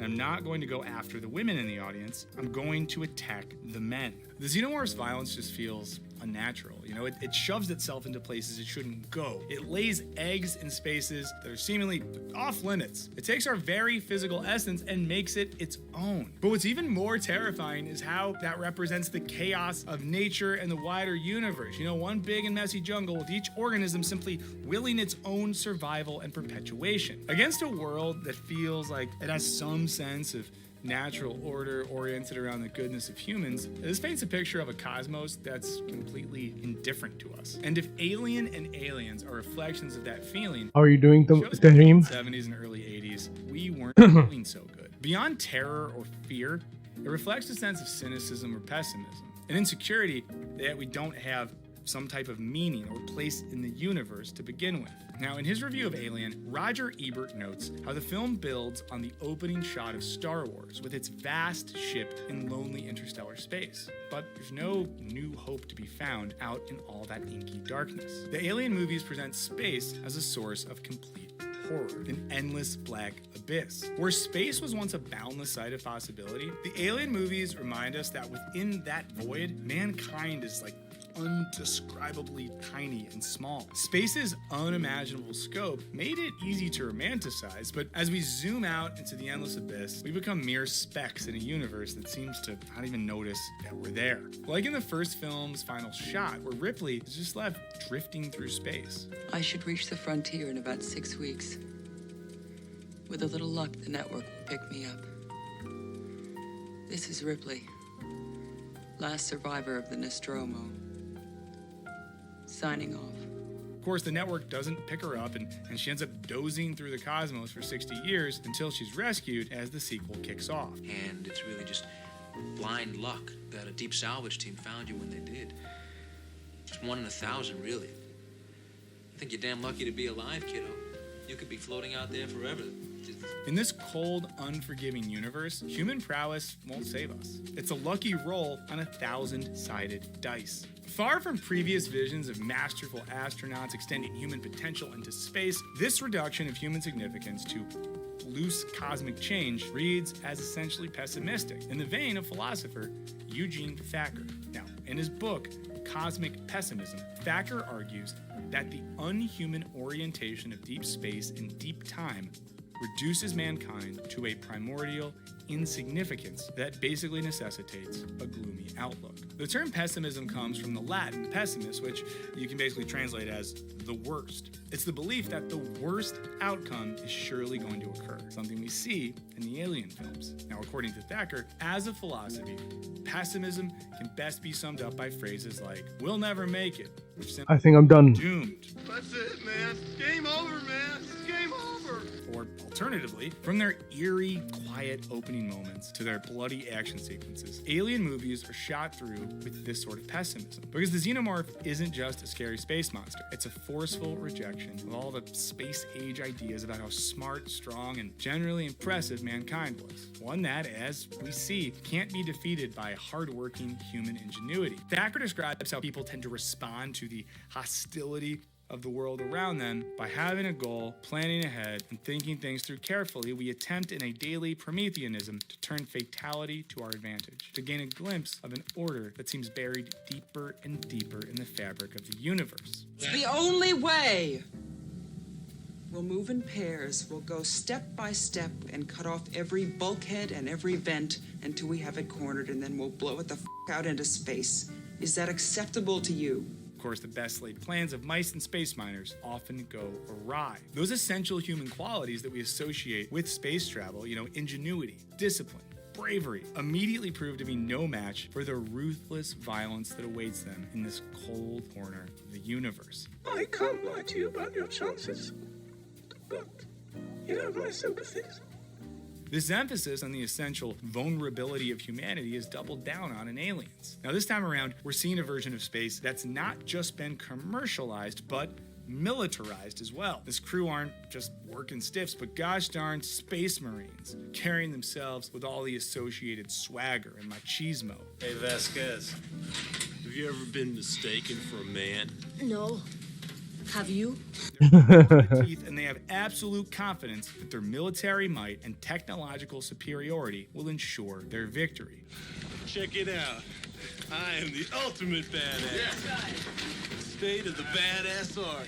Again, it's not hard to see historical parallels here. The West comes out of the Second World War feeling absolutely invincible, and America quickly becomes so technologically adept that it can reach the moon. Then inevitable tragedies ensue. Indeed, it feels eerie that Aliens premiered the same year the Space Shuttle Challenger explosion killed 7 crew members, including a high school teacher. Now, more generally speaking, Aliens again emphasizes how quickly mankind's sense of superiority and control can be taken away. Because the universe depicted operates on the simple reptilian logic of a xenomorph. And all the independently targeting particle beam phalanxes in the world aren't going to help you out when it decides to pounce. Now, Thacker defines cosmic pessimism as a pessimism that is first and last a pessimism about cosmos, about the necessity and possibility of order. In fact, that's where the word cosmos comes from. It means the universe at large, but we generally understand it as a universe that's held in some sort of harmonic order, governed by benevolent gods or other just forces. What the Alien movies give us instead is the sort of godless cosmos where the only ordering principles are the ones represented by the xenomorphs themselves. A cosmos that's as brutal and unsparing as they are. And while we're not sure what dark and silent horrors are to come in Alien Romulus, we're curious to see how the film captures contemporary anxieties about humanity and our place in the universe and explores them in ways that will surely give me nightmares. But what do you think? Are you feeling the chill of pessimism running down your spine, or are you going to head to see Alien Romulus with your cosmic optimism fully intact? Let us know in the comments. I want to give a huge shout out to all of our patrons. We got a link in the description if you want to check it out. It's a great way to support the channel and get extra audio and video content, including videos early with no ads and access to our Discord server. But no matter what, we appreciate you liking and subscribing and commenting. It all really helps us out. And a huge thanks to Alien Romulus for sponsoring this video. How fun to have an excuse to talk about this stuff. Now remember that you can check the film out only in theaters on August 16th, so don't miss out. Grab your tickets now, and who knows, maybe I'll see you there.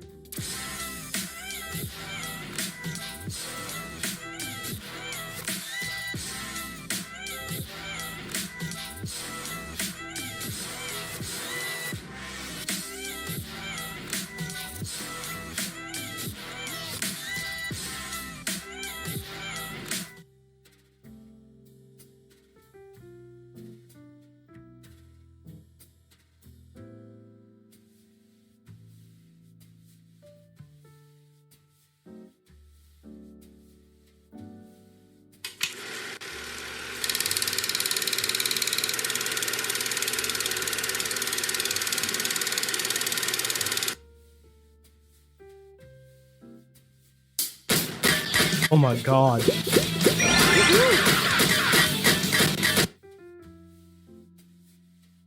When YouTube launched, I don't think any of us could have imagined that all of our short clips and videos could replace TV and even dethrone Netflix.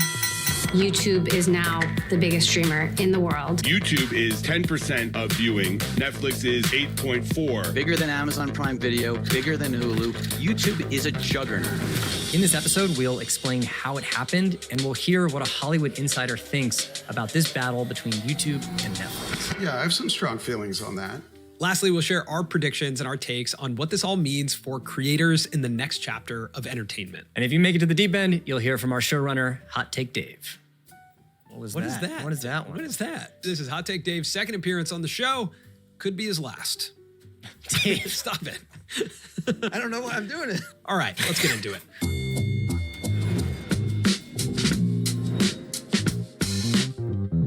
Samir, I want to start this episode with a video that was uploaded to the Netflix Investors Relations YouTube channel. Is that a real YouTube channel? It's a real YouTube channel. Okay. It has 12,000 views, this video that I'm talking about, and it is their Q2 2024 earnings report. Okay. Now, this is when they take questions from shareholders. Mm-hmm. One of the questions that they get is about YouTube specifically. Does Netflix see YouTube as a competitor? And if so, what are they planning to do about it? Now, we clearly do compete with YouTube in certain segments of their business, and we certainly compete with them for time and attention. But our services also feed each other really well. Our teasers and trailers and behind-the-scenes clips and all those kind of things are incredibly popular on YouTube. I think it's also important to note that Netflix fulfills an important and differentiated need for both consumers who really want, they want amazing spectacle movies and TV shows, shows like Stranger Things or Wednesday. And it's really hard to imagine how that kind of big creative bet would happen and be possible within YouTube's model. So the answer that they give is very yes and no. Yes, sure, it's competitive because we are competing for attention on TV specifically, like there's no doubt. They also say it's not competitive because they don't think YouTube would be able to have content like theirs, like premium, expensive content, like some of their shows, like Stranger Things, like Wednesday, because it doesn't fit in YouTube's model. But at the end of the day, when you look at these numbers from the Nielsen report, when you look at the sheer fact that 10% of streaming watch hours are given to YouTube, and people are going to YouTube instead of Netflix for that. Says, hi, everyone. That's significant. And what's even more interesting to me is that when you look at their business model, Hello, Sir Grooves a lot. Colliding, says, like awesome Netflix. Thank you, Sir Grooves a lot. Subscriptions. I think you're alone in here right now. It's advertising. So I'm the only person you're saying hello to. Sir Grooves a lot. Hold on a second. Sir Grooves a lot. Wait, you have a... Alright. You're not a first-time chatter. You've been here before. How long have you been coming to my stream, Sir Grooves a lot? How do you check somebody's chat history? Dang. I'm such a Twitch noob. Here, YouTube has subscriptions with YouTube Music and YouTube Premium. And in a way, they are in an effort to become each other. So they really are very competitive, but they're so different in the way that they acquire, produce, and release content. So all of this was pretty surprising for me. Cool, I like your name. I'm almost done with this piece. 2011, when we first started on YouTube, this was like the thesis, right? We would go into rooms. Actually, let me finish it first. This is the modernization of TV. YouTube is the next wave of entertainment. But it did actually feel really far away at that point. And to hear YouTube come up in Netflix's earnings call this much, and to be really defined as a true competitor to Netflix, does feel like a moment where I'm like, oh wow, this really happened. Yeah, like, oh, you're talking about us? You're talking about us. Like, that's the weird thing, is like they're talking about YouTube, the platform, but what they're talking about is all of us as creators. Mm-hmm. Like, we're the ones occupying that time on connected TV. And that to me was like one of the most interesting realizations this week of like, oh my God, this really happened. And Sir how did it happen? Says, I am often like, how did this actually happen? Do drawings. And moving forward, will YouTube continue to be dominant and become more like Netflix but still stay YouTube? Or will Netflix I am sure I was here once before. overtake YouTube and begin to look more like YouTube? Thank you for the follow very much. That's what Sir Grooves a lot. wanted to explore. Feel free to drop your link in chat. I'd like to see what you're up to. Who was the showrunner of The Walking Dead for many years. He's a Hollywood writer, Hollywood producer, a true Hollywood insider who has a super unique take and perspective on YouTubers. With you as a Hollywood showrunner, when you think about the streaming war between these two playing out, do you consider Netflix and YouTube competitors? And how do you think that war plays out over the next coming years? I think YouTube has an incredible advantage. I come from Sir Groovy a lot says sure. Week-to-week television. And what's fascinating to me is I feel YouTube is taking that space. Like, that was the thing. I was consuming these videos, and then I would have to wait a week or more, depending on the creator. But that okay, let's take a look at this. That creates a ritual. That creates a way to frame your week. What Ryan Trahan did with that, like, one video a day for like 30 days. I mean, he got me hooked. Where like at the end of it, I was so bummed that I wasn't starting my morning with that. It's the consistency that creates the relationship with the audience that makes it, I don't know, makes it something that they want in their lives perpetually. And it just feels that YouTube is taking over that space from TV a little bit. That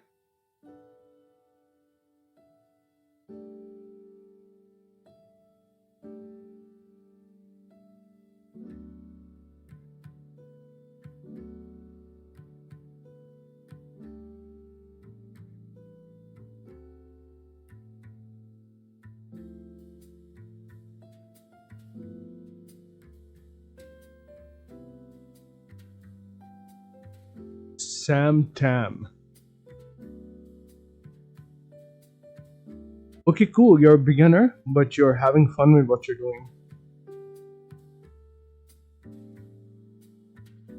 Cool. Dr. Doom. Sir Grovialot says, yep, that's me.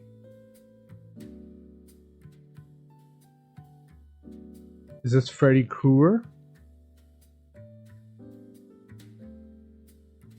It's a T-Rex taking a picture.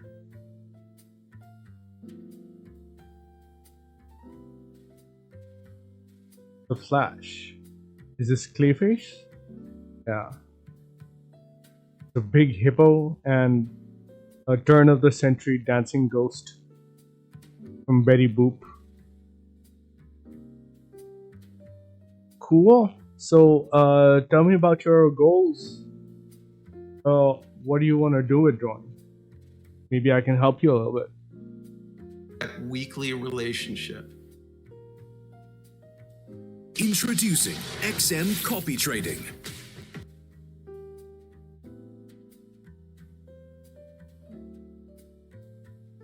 You know, since I think I've set a pretty decent standard for myself when it comes to my Gundam 1-year war videos, I'm taking a little bit more time to do some proper research about the next phase of the timeline in that war before we do the next video.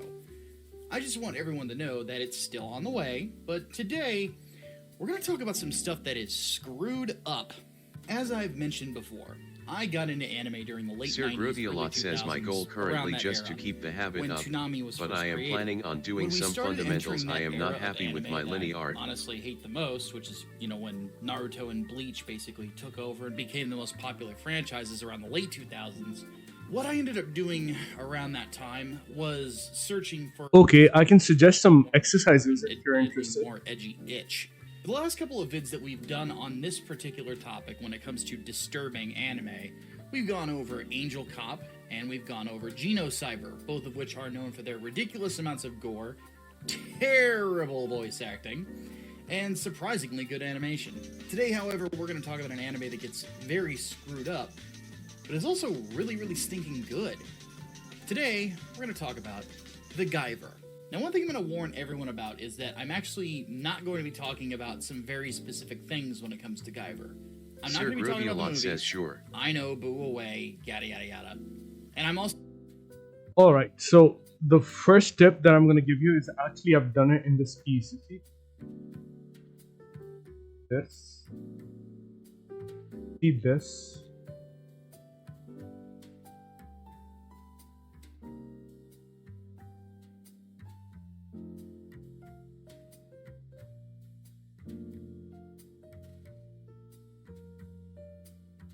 See these lines? They're not the best lines, but over here, he's over here, and then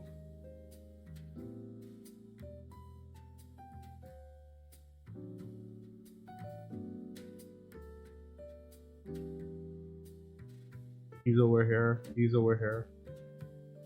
So I tend to start every day filling up a paper like this. Let me try to look for my latest paper, wherever it is. Hold on.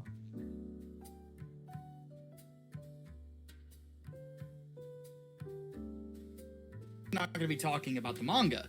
I've only started actually reading the manga after watching the anime, and I'm going to save that for a separate review. Now you might be wondering, well, why not just do both right now? Do a crazy long form video. No. The series is called Disturbing. This was kind of today's page. I didn't do the whole page, but I'm sure I have a whole page somewhere. Oh my god. Sorry we're late. We're only sending out goodies now. We'll do our one. On login, we're giving away 2. If I were to do a video on Berserk, I wouldn't talk about the manga at all. As much as I love it, I mean, it's my favorite ever, but I would just talk about the 90s anime. If I did one on Devilman's OVAs, which we are going to do at some point, I won't be talking about the manga there either. Oh, I drew this today, by the way. I think it's pretty cool. Not to mention, I'm of the opinion that some manga that exist out there that have had animes but didn't get to finish the story Like, I have this image of, like, honestly kind of deserve their own like videos a page separate from the animation. where it's a xenomorph versus the Doom guy. It gives me more time to dive into what makes the manga so good. So, something to consider. Not to mention, gives you guys more material to watch in the future. Sir Grody Win-win says situation. looks awesome. Alright, let's get on to the topic. Hold up, let me look What for is Guyver? Well, the full title is Bio-Boosted Armor Guyver, and it was created by mangaka Yokishi Takawa, who oddly enough got his start in porn. Yeah, he started out as a hentai artist. I'm not going to go too deep into that because I am not a coomer, nor do I desire to attract the attention of any coomers. Go look it up on your own time. Anyway, if I could describe Guyver as a show in one sentence, it would be if you took Kamen Rider and decided to make it metal as fuck. That's basically the long and short of it. Despite the fact that this is a much more mature story than what most tokusatsu was delving into around the time that it was originally published, 80s, 90s-ish timeline, it really does come across as a love letter to things like Kamen Rider, or things of that nature. It starts out as a Monster of the Week show that usually features our titular hero fighting something rather ugly, learning how that ugly thing works, and then kicking its ass. Then, a monster comes along and kills our hero. Yep. The Guyver gets fucking melted, as in limbs just taken clean off, and then the rest of him gets melted. It's a pretty grim sight. Then he manages to resurrect himself faster than Kira Yamato did in Gundam Seed, though in this particular case you don't have to read a completely unrelated manga story to explain why it happened because the writing in Gundam Seed is really, really bad. Yes, I still hate Gundam Seed. No, I'm not stopping. Anyway, with that particular development, you can kind of see why I actually got interested in this particular series. And it's not really a spoiler either, because what I just described happens very, very early on in the story. I actually got introduced to Guyver not through my local video store, though I did see the VHS for the original OVAs in there. I never got around to renting them. But what got it back on my radar at a different point in time was in the early 2010s, I got recommended a video randomly of the fight between Guyver and the first enzyme, which was, well, you're seeing it in front of you. It's fucking brutal. And I couldn't help but say to myself, I need to watch this at some point.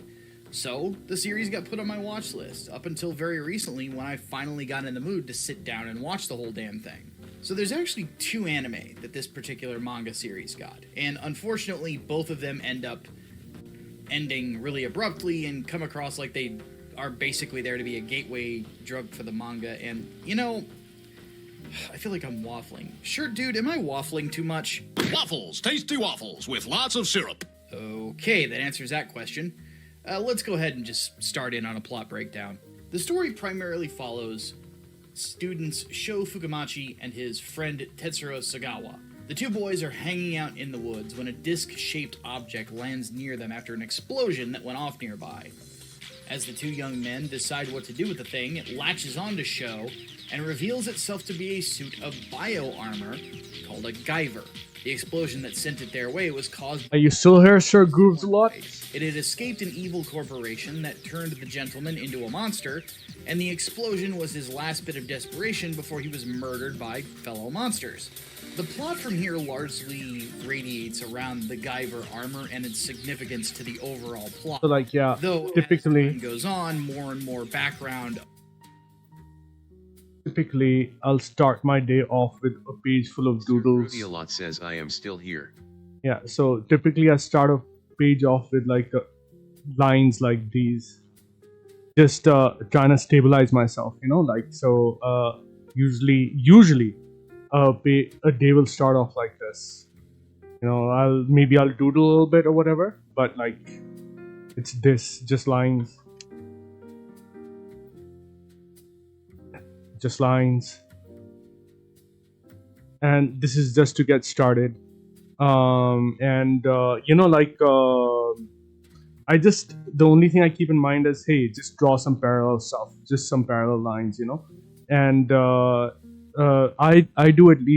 try at least one page a day of these, you know.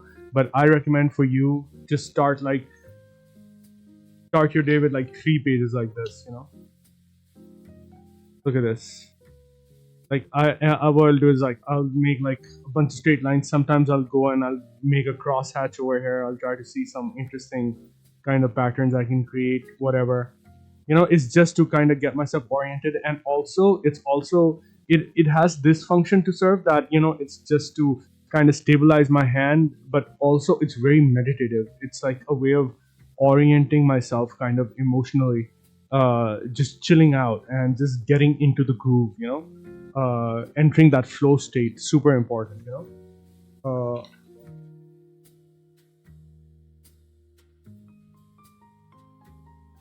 See, so like I have at least this is like super important to me. I tend to go to a park and do it, like, you know, just take my sketch pad to a park and I go and I use a lot of I just use printer paper, by the way. Even this is like large printer paper, that's all it is, it's not special. So I do most of my work on just like printer paper. I just like, this is super important. So I really, really recommend this, that you do just like at least a page of this every day, but Sir Grovialot says, well, preferably 3. I just start drawing in my sketchbook. I will add those exercises. Yeah, it's like, look at this, like I started doing this, and I'm like, okay, let's make some like perpendicular stuff there, then like let's put a hatch, you know. You create like your kind of hand finds its own way of creating like textures, so this will be fun for me. Yeah, I really, really recommend this.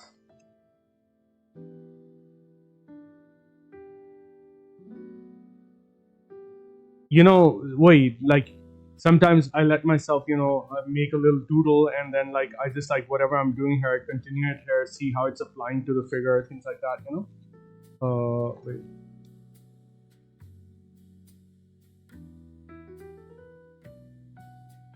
And I just wanna just kind of stabilize, but I don't really give myself like any kind of. I let myself do whatever I want to do, you know, like my hand does whatever it wants to do with this. As long as I feel like, okay, I'm stabilized enough, I can make a bunch of these and make them look good, you know, I just like go for it. Look at this, I really like this page.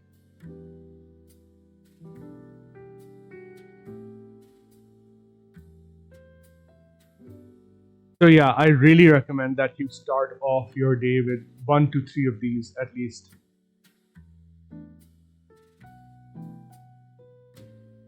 That's my best beginner advice.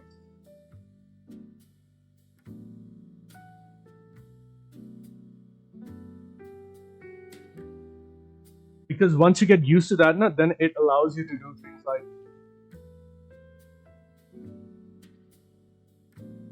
what I've done with him, what I've done on his shoulder.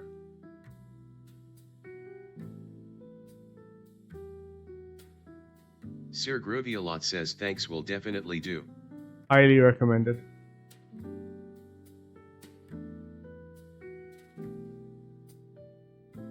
I'll be back in a bit. Of grand conspiracies and whatnot. I think I'm going to start a new piece after this. I think I'm done with this. Like this start to come into effect. Anyway, the Kronos Corporation, our big bad of the show, want the Guyver for reasons that I'll go over later.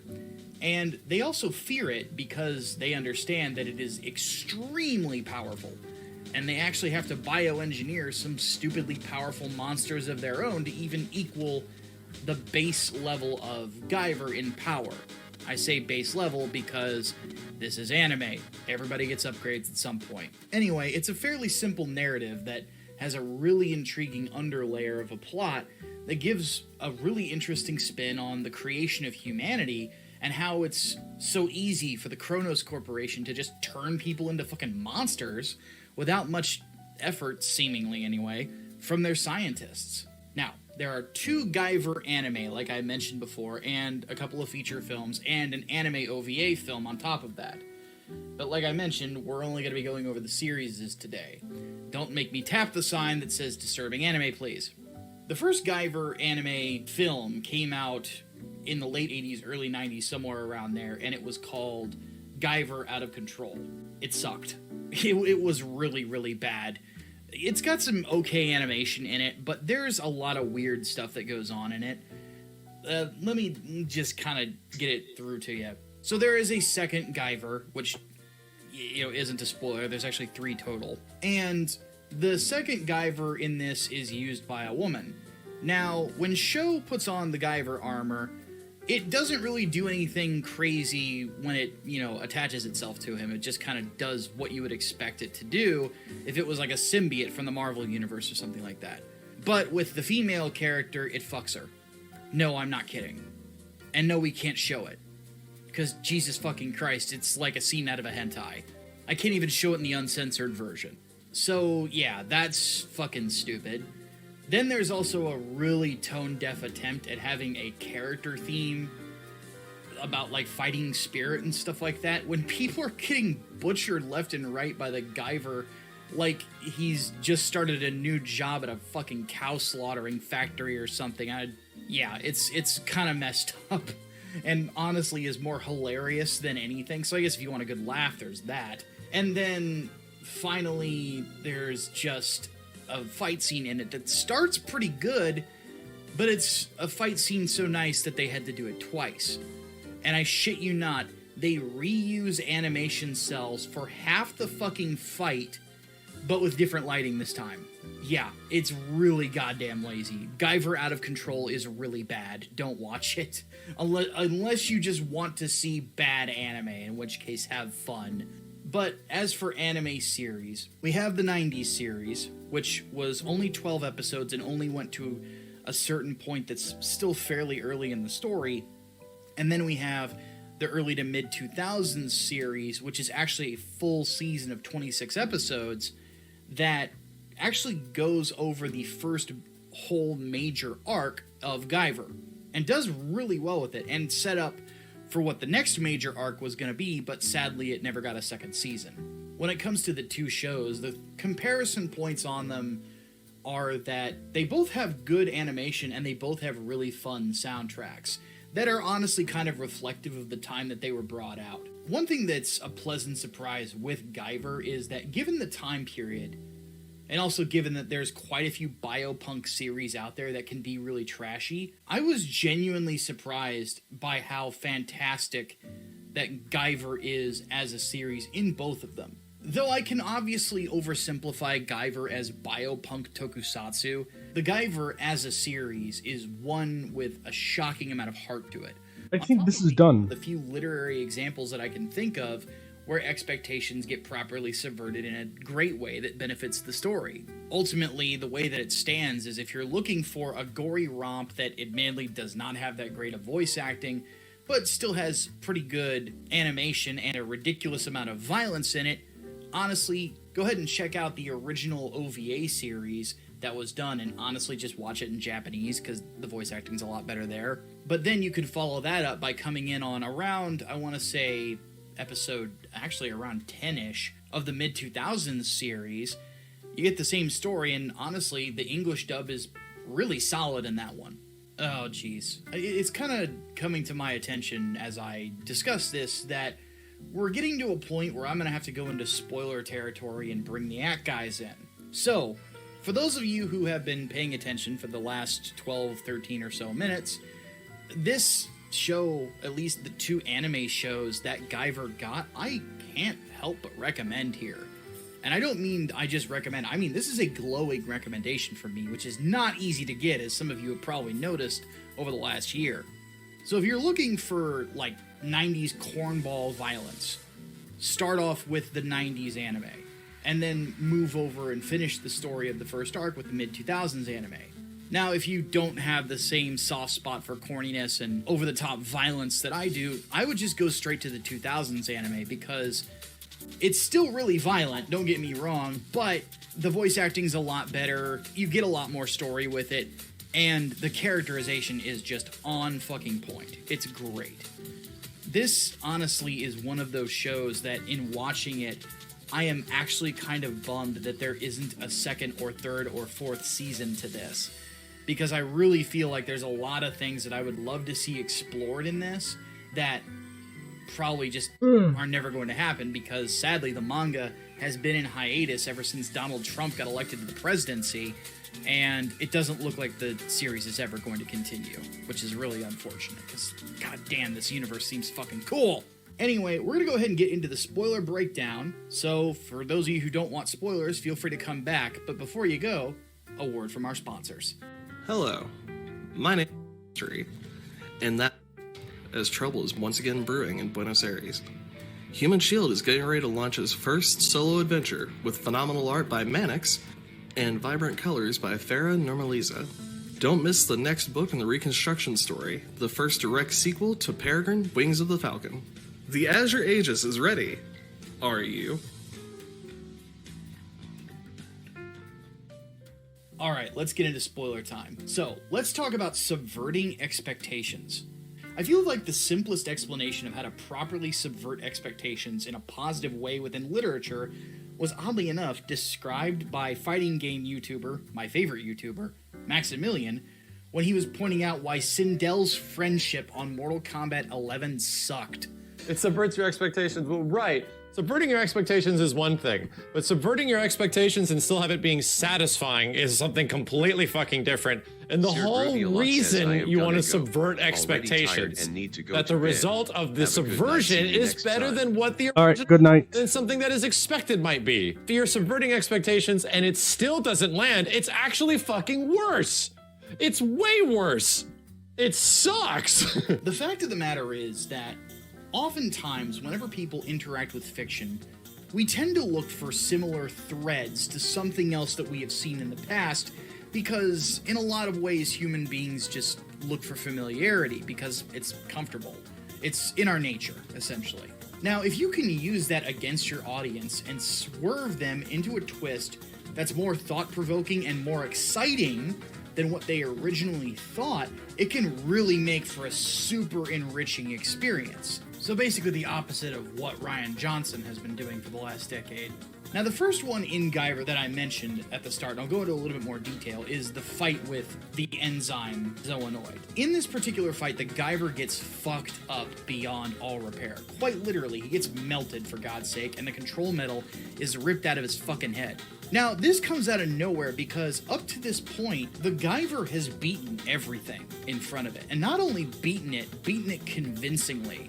So the fact that they came up with something that could actually kill Guyver, not just beat him, fucking kill him, is fucking nuts right out of the gate. It really is something that you just don't see coming, because up to this point you would think you're going to get the usual tokusatsu flair of, oh no, this person has a dangerous attack, but I'm going to defeat it with the power of friendship and this gun I found, or something like that. But no, that doesn't happen. Our hero gets fucking melted, like he's the Wicked Witch of the West. It's not really something that you expect to happen to the hero of the story. You couldn't do this in Spider-Man, unless it was like an alternate universe or a what-if story. You couldn't do it to Batman unless it was like Elseworlds, if you get my meaning. Now, what really makes this interesting is it actually gives us an excuse to get to the inside of the Kronos Corporation and start to see the inner workings of what is going on. Because up to this point, you have no fucking clue. It was a really unique way to add some intrigue and to move the plot in a direction that ends up being 10 times more revealing than you thought it would be, but in a very good way. Not to mention, I'm a sucker for heroes with healing factors, so the Guyver essentially regenerating from the control metal is something I found to be really fucking cool. It is still very comic bookish in a lot of ways. It's something that you could see maybe Deadpool doing, or in certain Wolverine stories that he could maybe pull off, or something along those lines. But it's played differently.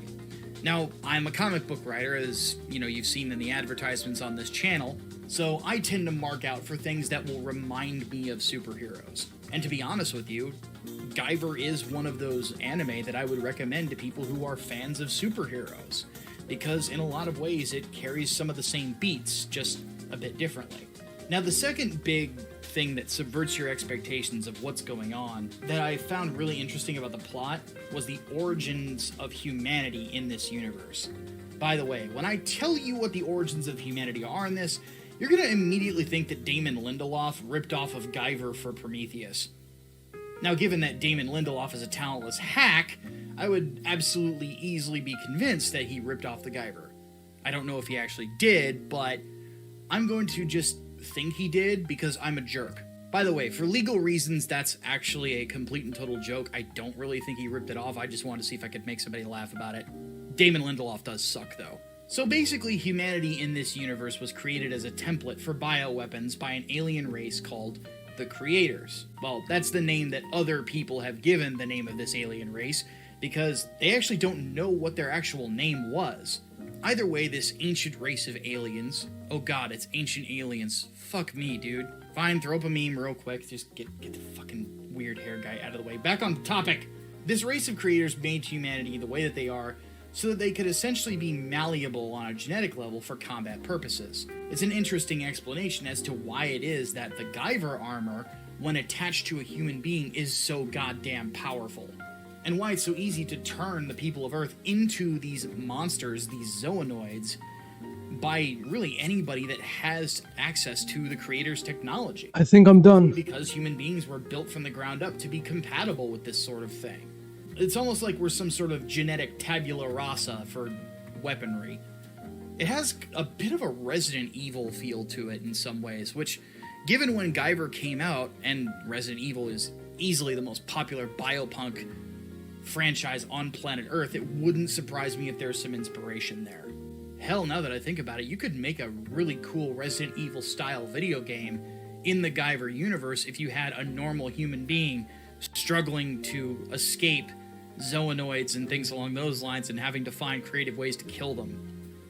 Man, missed opportunities. Anyway, instead of just going with stereotypical ideas, Guyver ends up giving you a world that honestly feels like it's consistently unpredictable. It's not the most complicated universe that I've ever heard of, but it has enough unique ideas to keep things fresh on a regular basis. The other thing that I enjoy about this show is that it's got a really rich cast of characters. The pleasant surprise that I got was that every single character honestly feels very grounded in a lot of ways. Their reactions to the horrible things that go on around them feel organic. All of the bad guys honestly have their own motivations and their own distinctive identities that separate them one from the other, and they feel just as human because they feel a lot of the same emotions that anybody else is going to. They feel loyalty to one another, or they want to stab each other in the back because it's an evil corporation and that's what people do.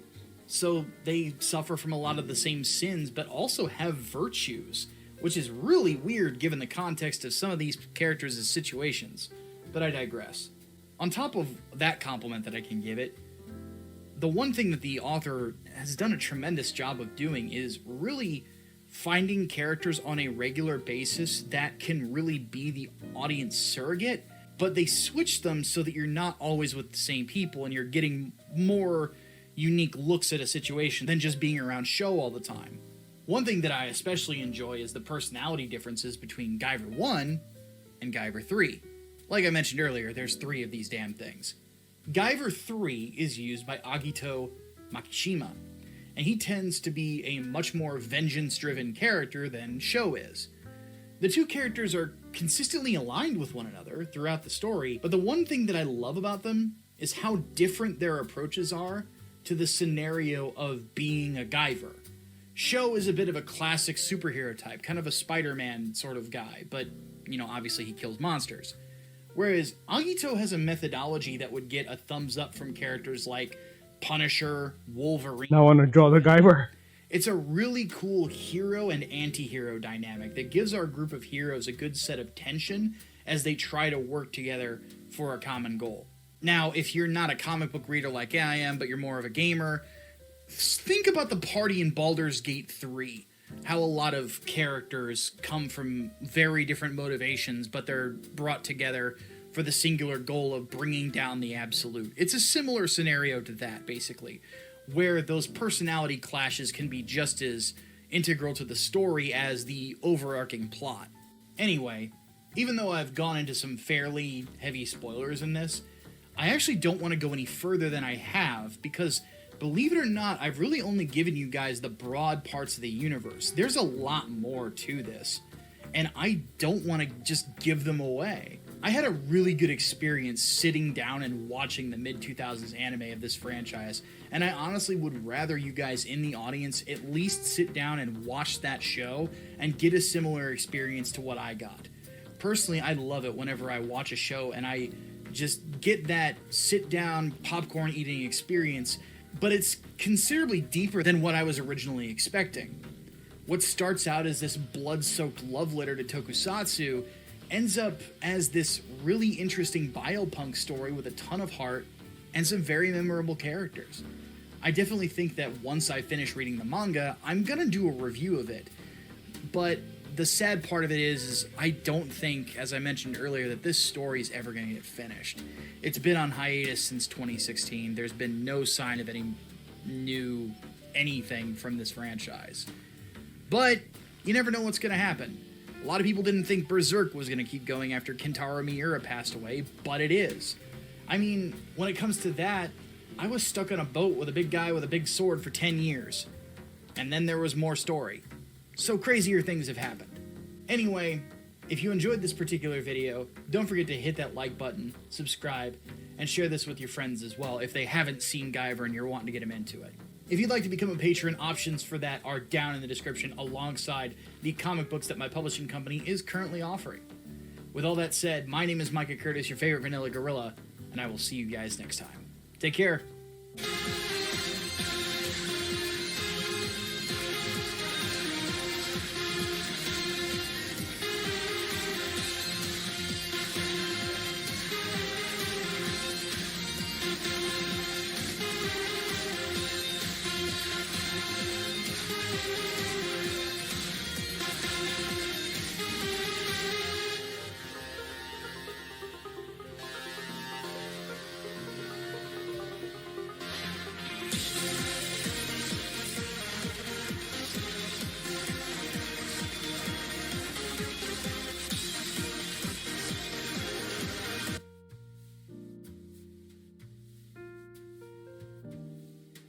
You know, I'm not ashamed to admit I've seen a lot of cheesy teen romance movies. And a few months ago, this movie After came out, and it almost seemed like the entire world just kind of stopped for a second and said, huh? Now, I've been asked by so many people to check out this movie. Even back when it was in theaters, they still wanted me to somehow make a video about it. Like I said, I've seen a lot of movies like this, so I thought, you know, how bad could it be, right? But then I saw the Wattpad Studios logo, and I read that it was originally supposed to be like a Harry Styles fanfic, and that's when I realized that this movie is for me. So let's take a walk. There are moments in our lives that seem to define us.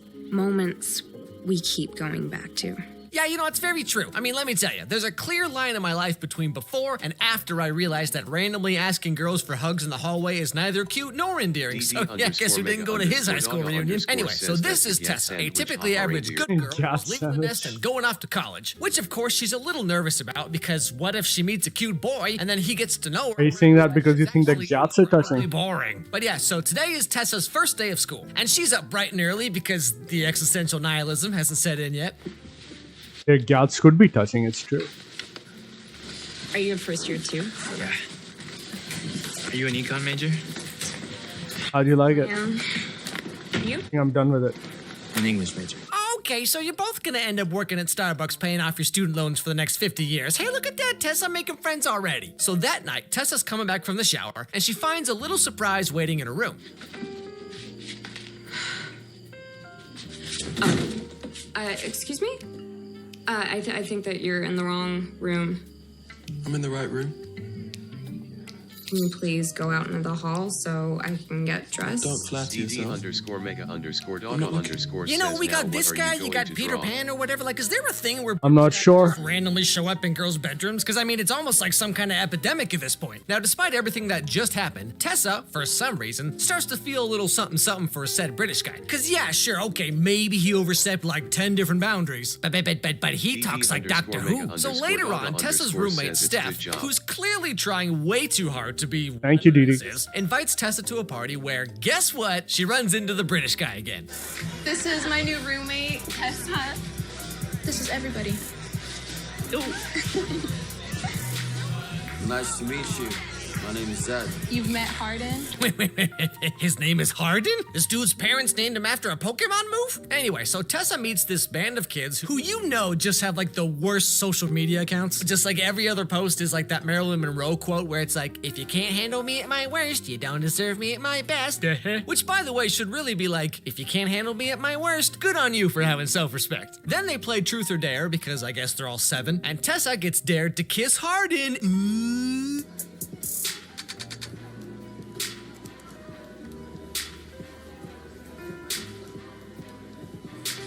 You having fun, Molly? I'm done playing this game. So finally, making a smart decision, Tessa leaves to go wander around the house. She then comes across a bedroom full of books? Wow, okay, wow, whoever's room this is must be like so handsome and dreamy and charming. And see what I tell you, British guys just showing up out of nowhere. You looking for something?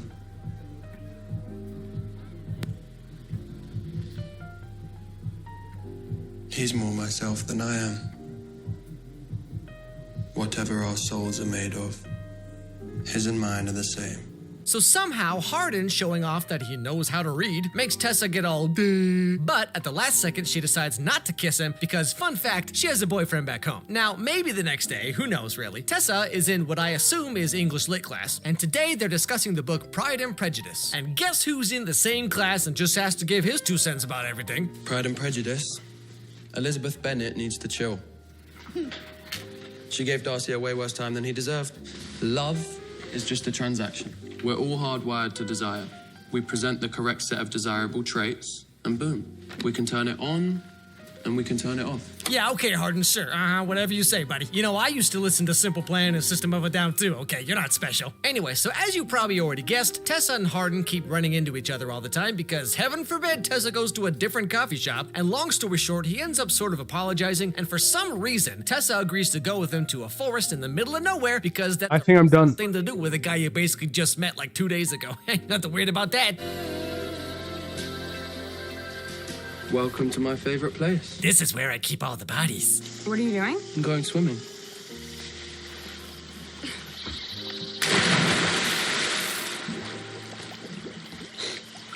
Come in.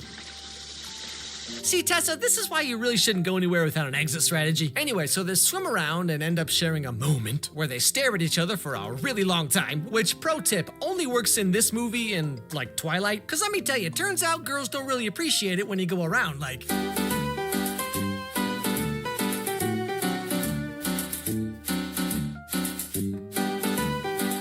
And then we get to this part. I thought that you just wanted to be friends.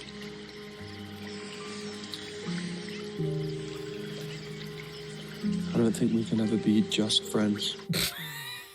You've known each other for like 2 days. 2 whole days. Anyway, so then they end up doing a bunch of kissing. And now I guess they both kind of like each other, so who could have seen this coming? So after this, they go to like a diner or whatever and talk about feelings and stuff. Why do you have all those romance novels if you don't believe in love? Who says I don't believe in love?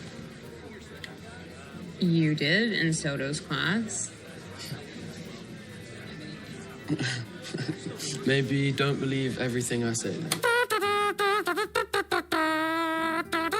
But then Hardin's friends show up and suddenly he's all like, I don't like you, okay? I don't date, I just take girls to the forest and throw them in the lake, all right? So Tessa goes home all grumpy because boys are dumb. Now the next day, Tessa's boyfriend Noah shows up and they get to spend the whole day together. This of course upsets Hardin because...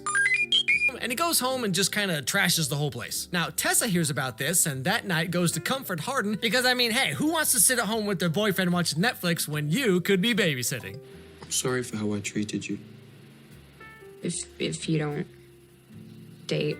All right, what do I do on next?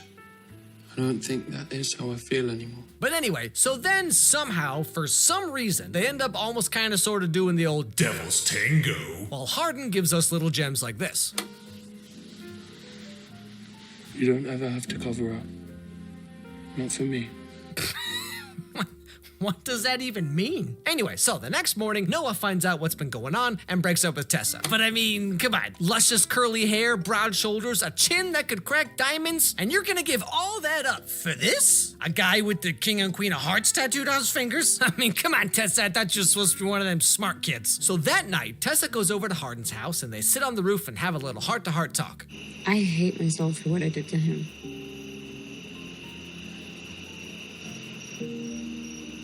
Noah is my best friend. But you're so much more. What are you talking about, Tessa? Anyway, so 2 seconds later, Tessa completely forgets about Noah, and we get this overly long montage of her and Hardin doing all kinds of cute, fun things and being all happy, you know, whatever that's like. And the main takeaway from all this about what is so alluring about Hardin is that he's spontaneous. You know, he shows up at random times and makes Tessa stop whatever she's doing and hang out with him instead. And apparently, this is a romantic thing to do. But like, all I see is some guy who clearly has no life. I mean, does he go to class? Any hobbies at all, this guy? He's just like, hey, so I know your single mom is paying thousands of dollars for you to be here, but like, what if you never went to class and the whole day we just sat around being like, blah, blah, blah, blah. Now, during one of these little rendezvous things or whatever, Tessa's mom barges in and sees her precious little girl doing some kind of, oh Lord, and takes Tessa out of the room for a little talk. And after all this work, and you were gonna throw it away for some boy. What are you talking about? I'm not. You're gonna break up with this boy, and you are gonna focus on your schoolwork. Do you know what it has been like trying to be perfect for you? Having you mold my life. I'm sorry. I just want to give a quick shout out to this kid walking in the background. Mind my own business. Mind my own business. Anyway, back to the actual movie. This is my life, and you have to let me live it. Is that really what you want? Yes. If I leave now, you're cut off. But yeah, so shockingly, Tessa and Hardin keep seeing each other and going on these super romantic dates and have pillow fights and they move in together. What? And everything's just so perfect. Except, of course, the biggest problem with any new relationship, which is now Tessa has to hold her farts in again. But besides that, surely nothing's gonna come along and ruin this, right guys? Anyway, one day, Tessa's on the couch reading a book, like a nerd, and Hardin suddenly starts getting a whole bunch of texts. Now, Tessa tries to ignore it because she's gotta find out if the man in the yellow hat's gonna rescue Curious George in time for dinner. I think I'll do some takes a little peek at his phone and studies for Radon. What's all this about? What didn't you tell me?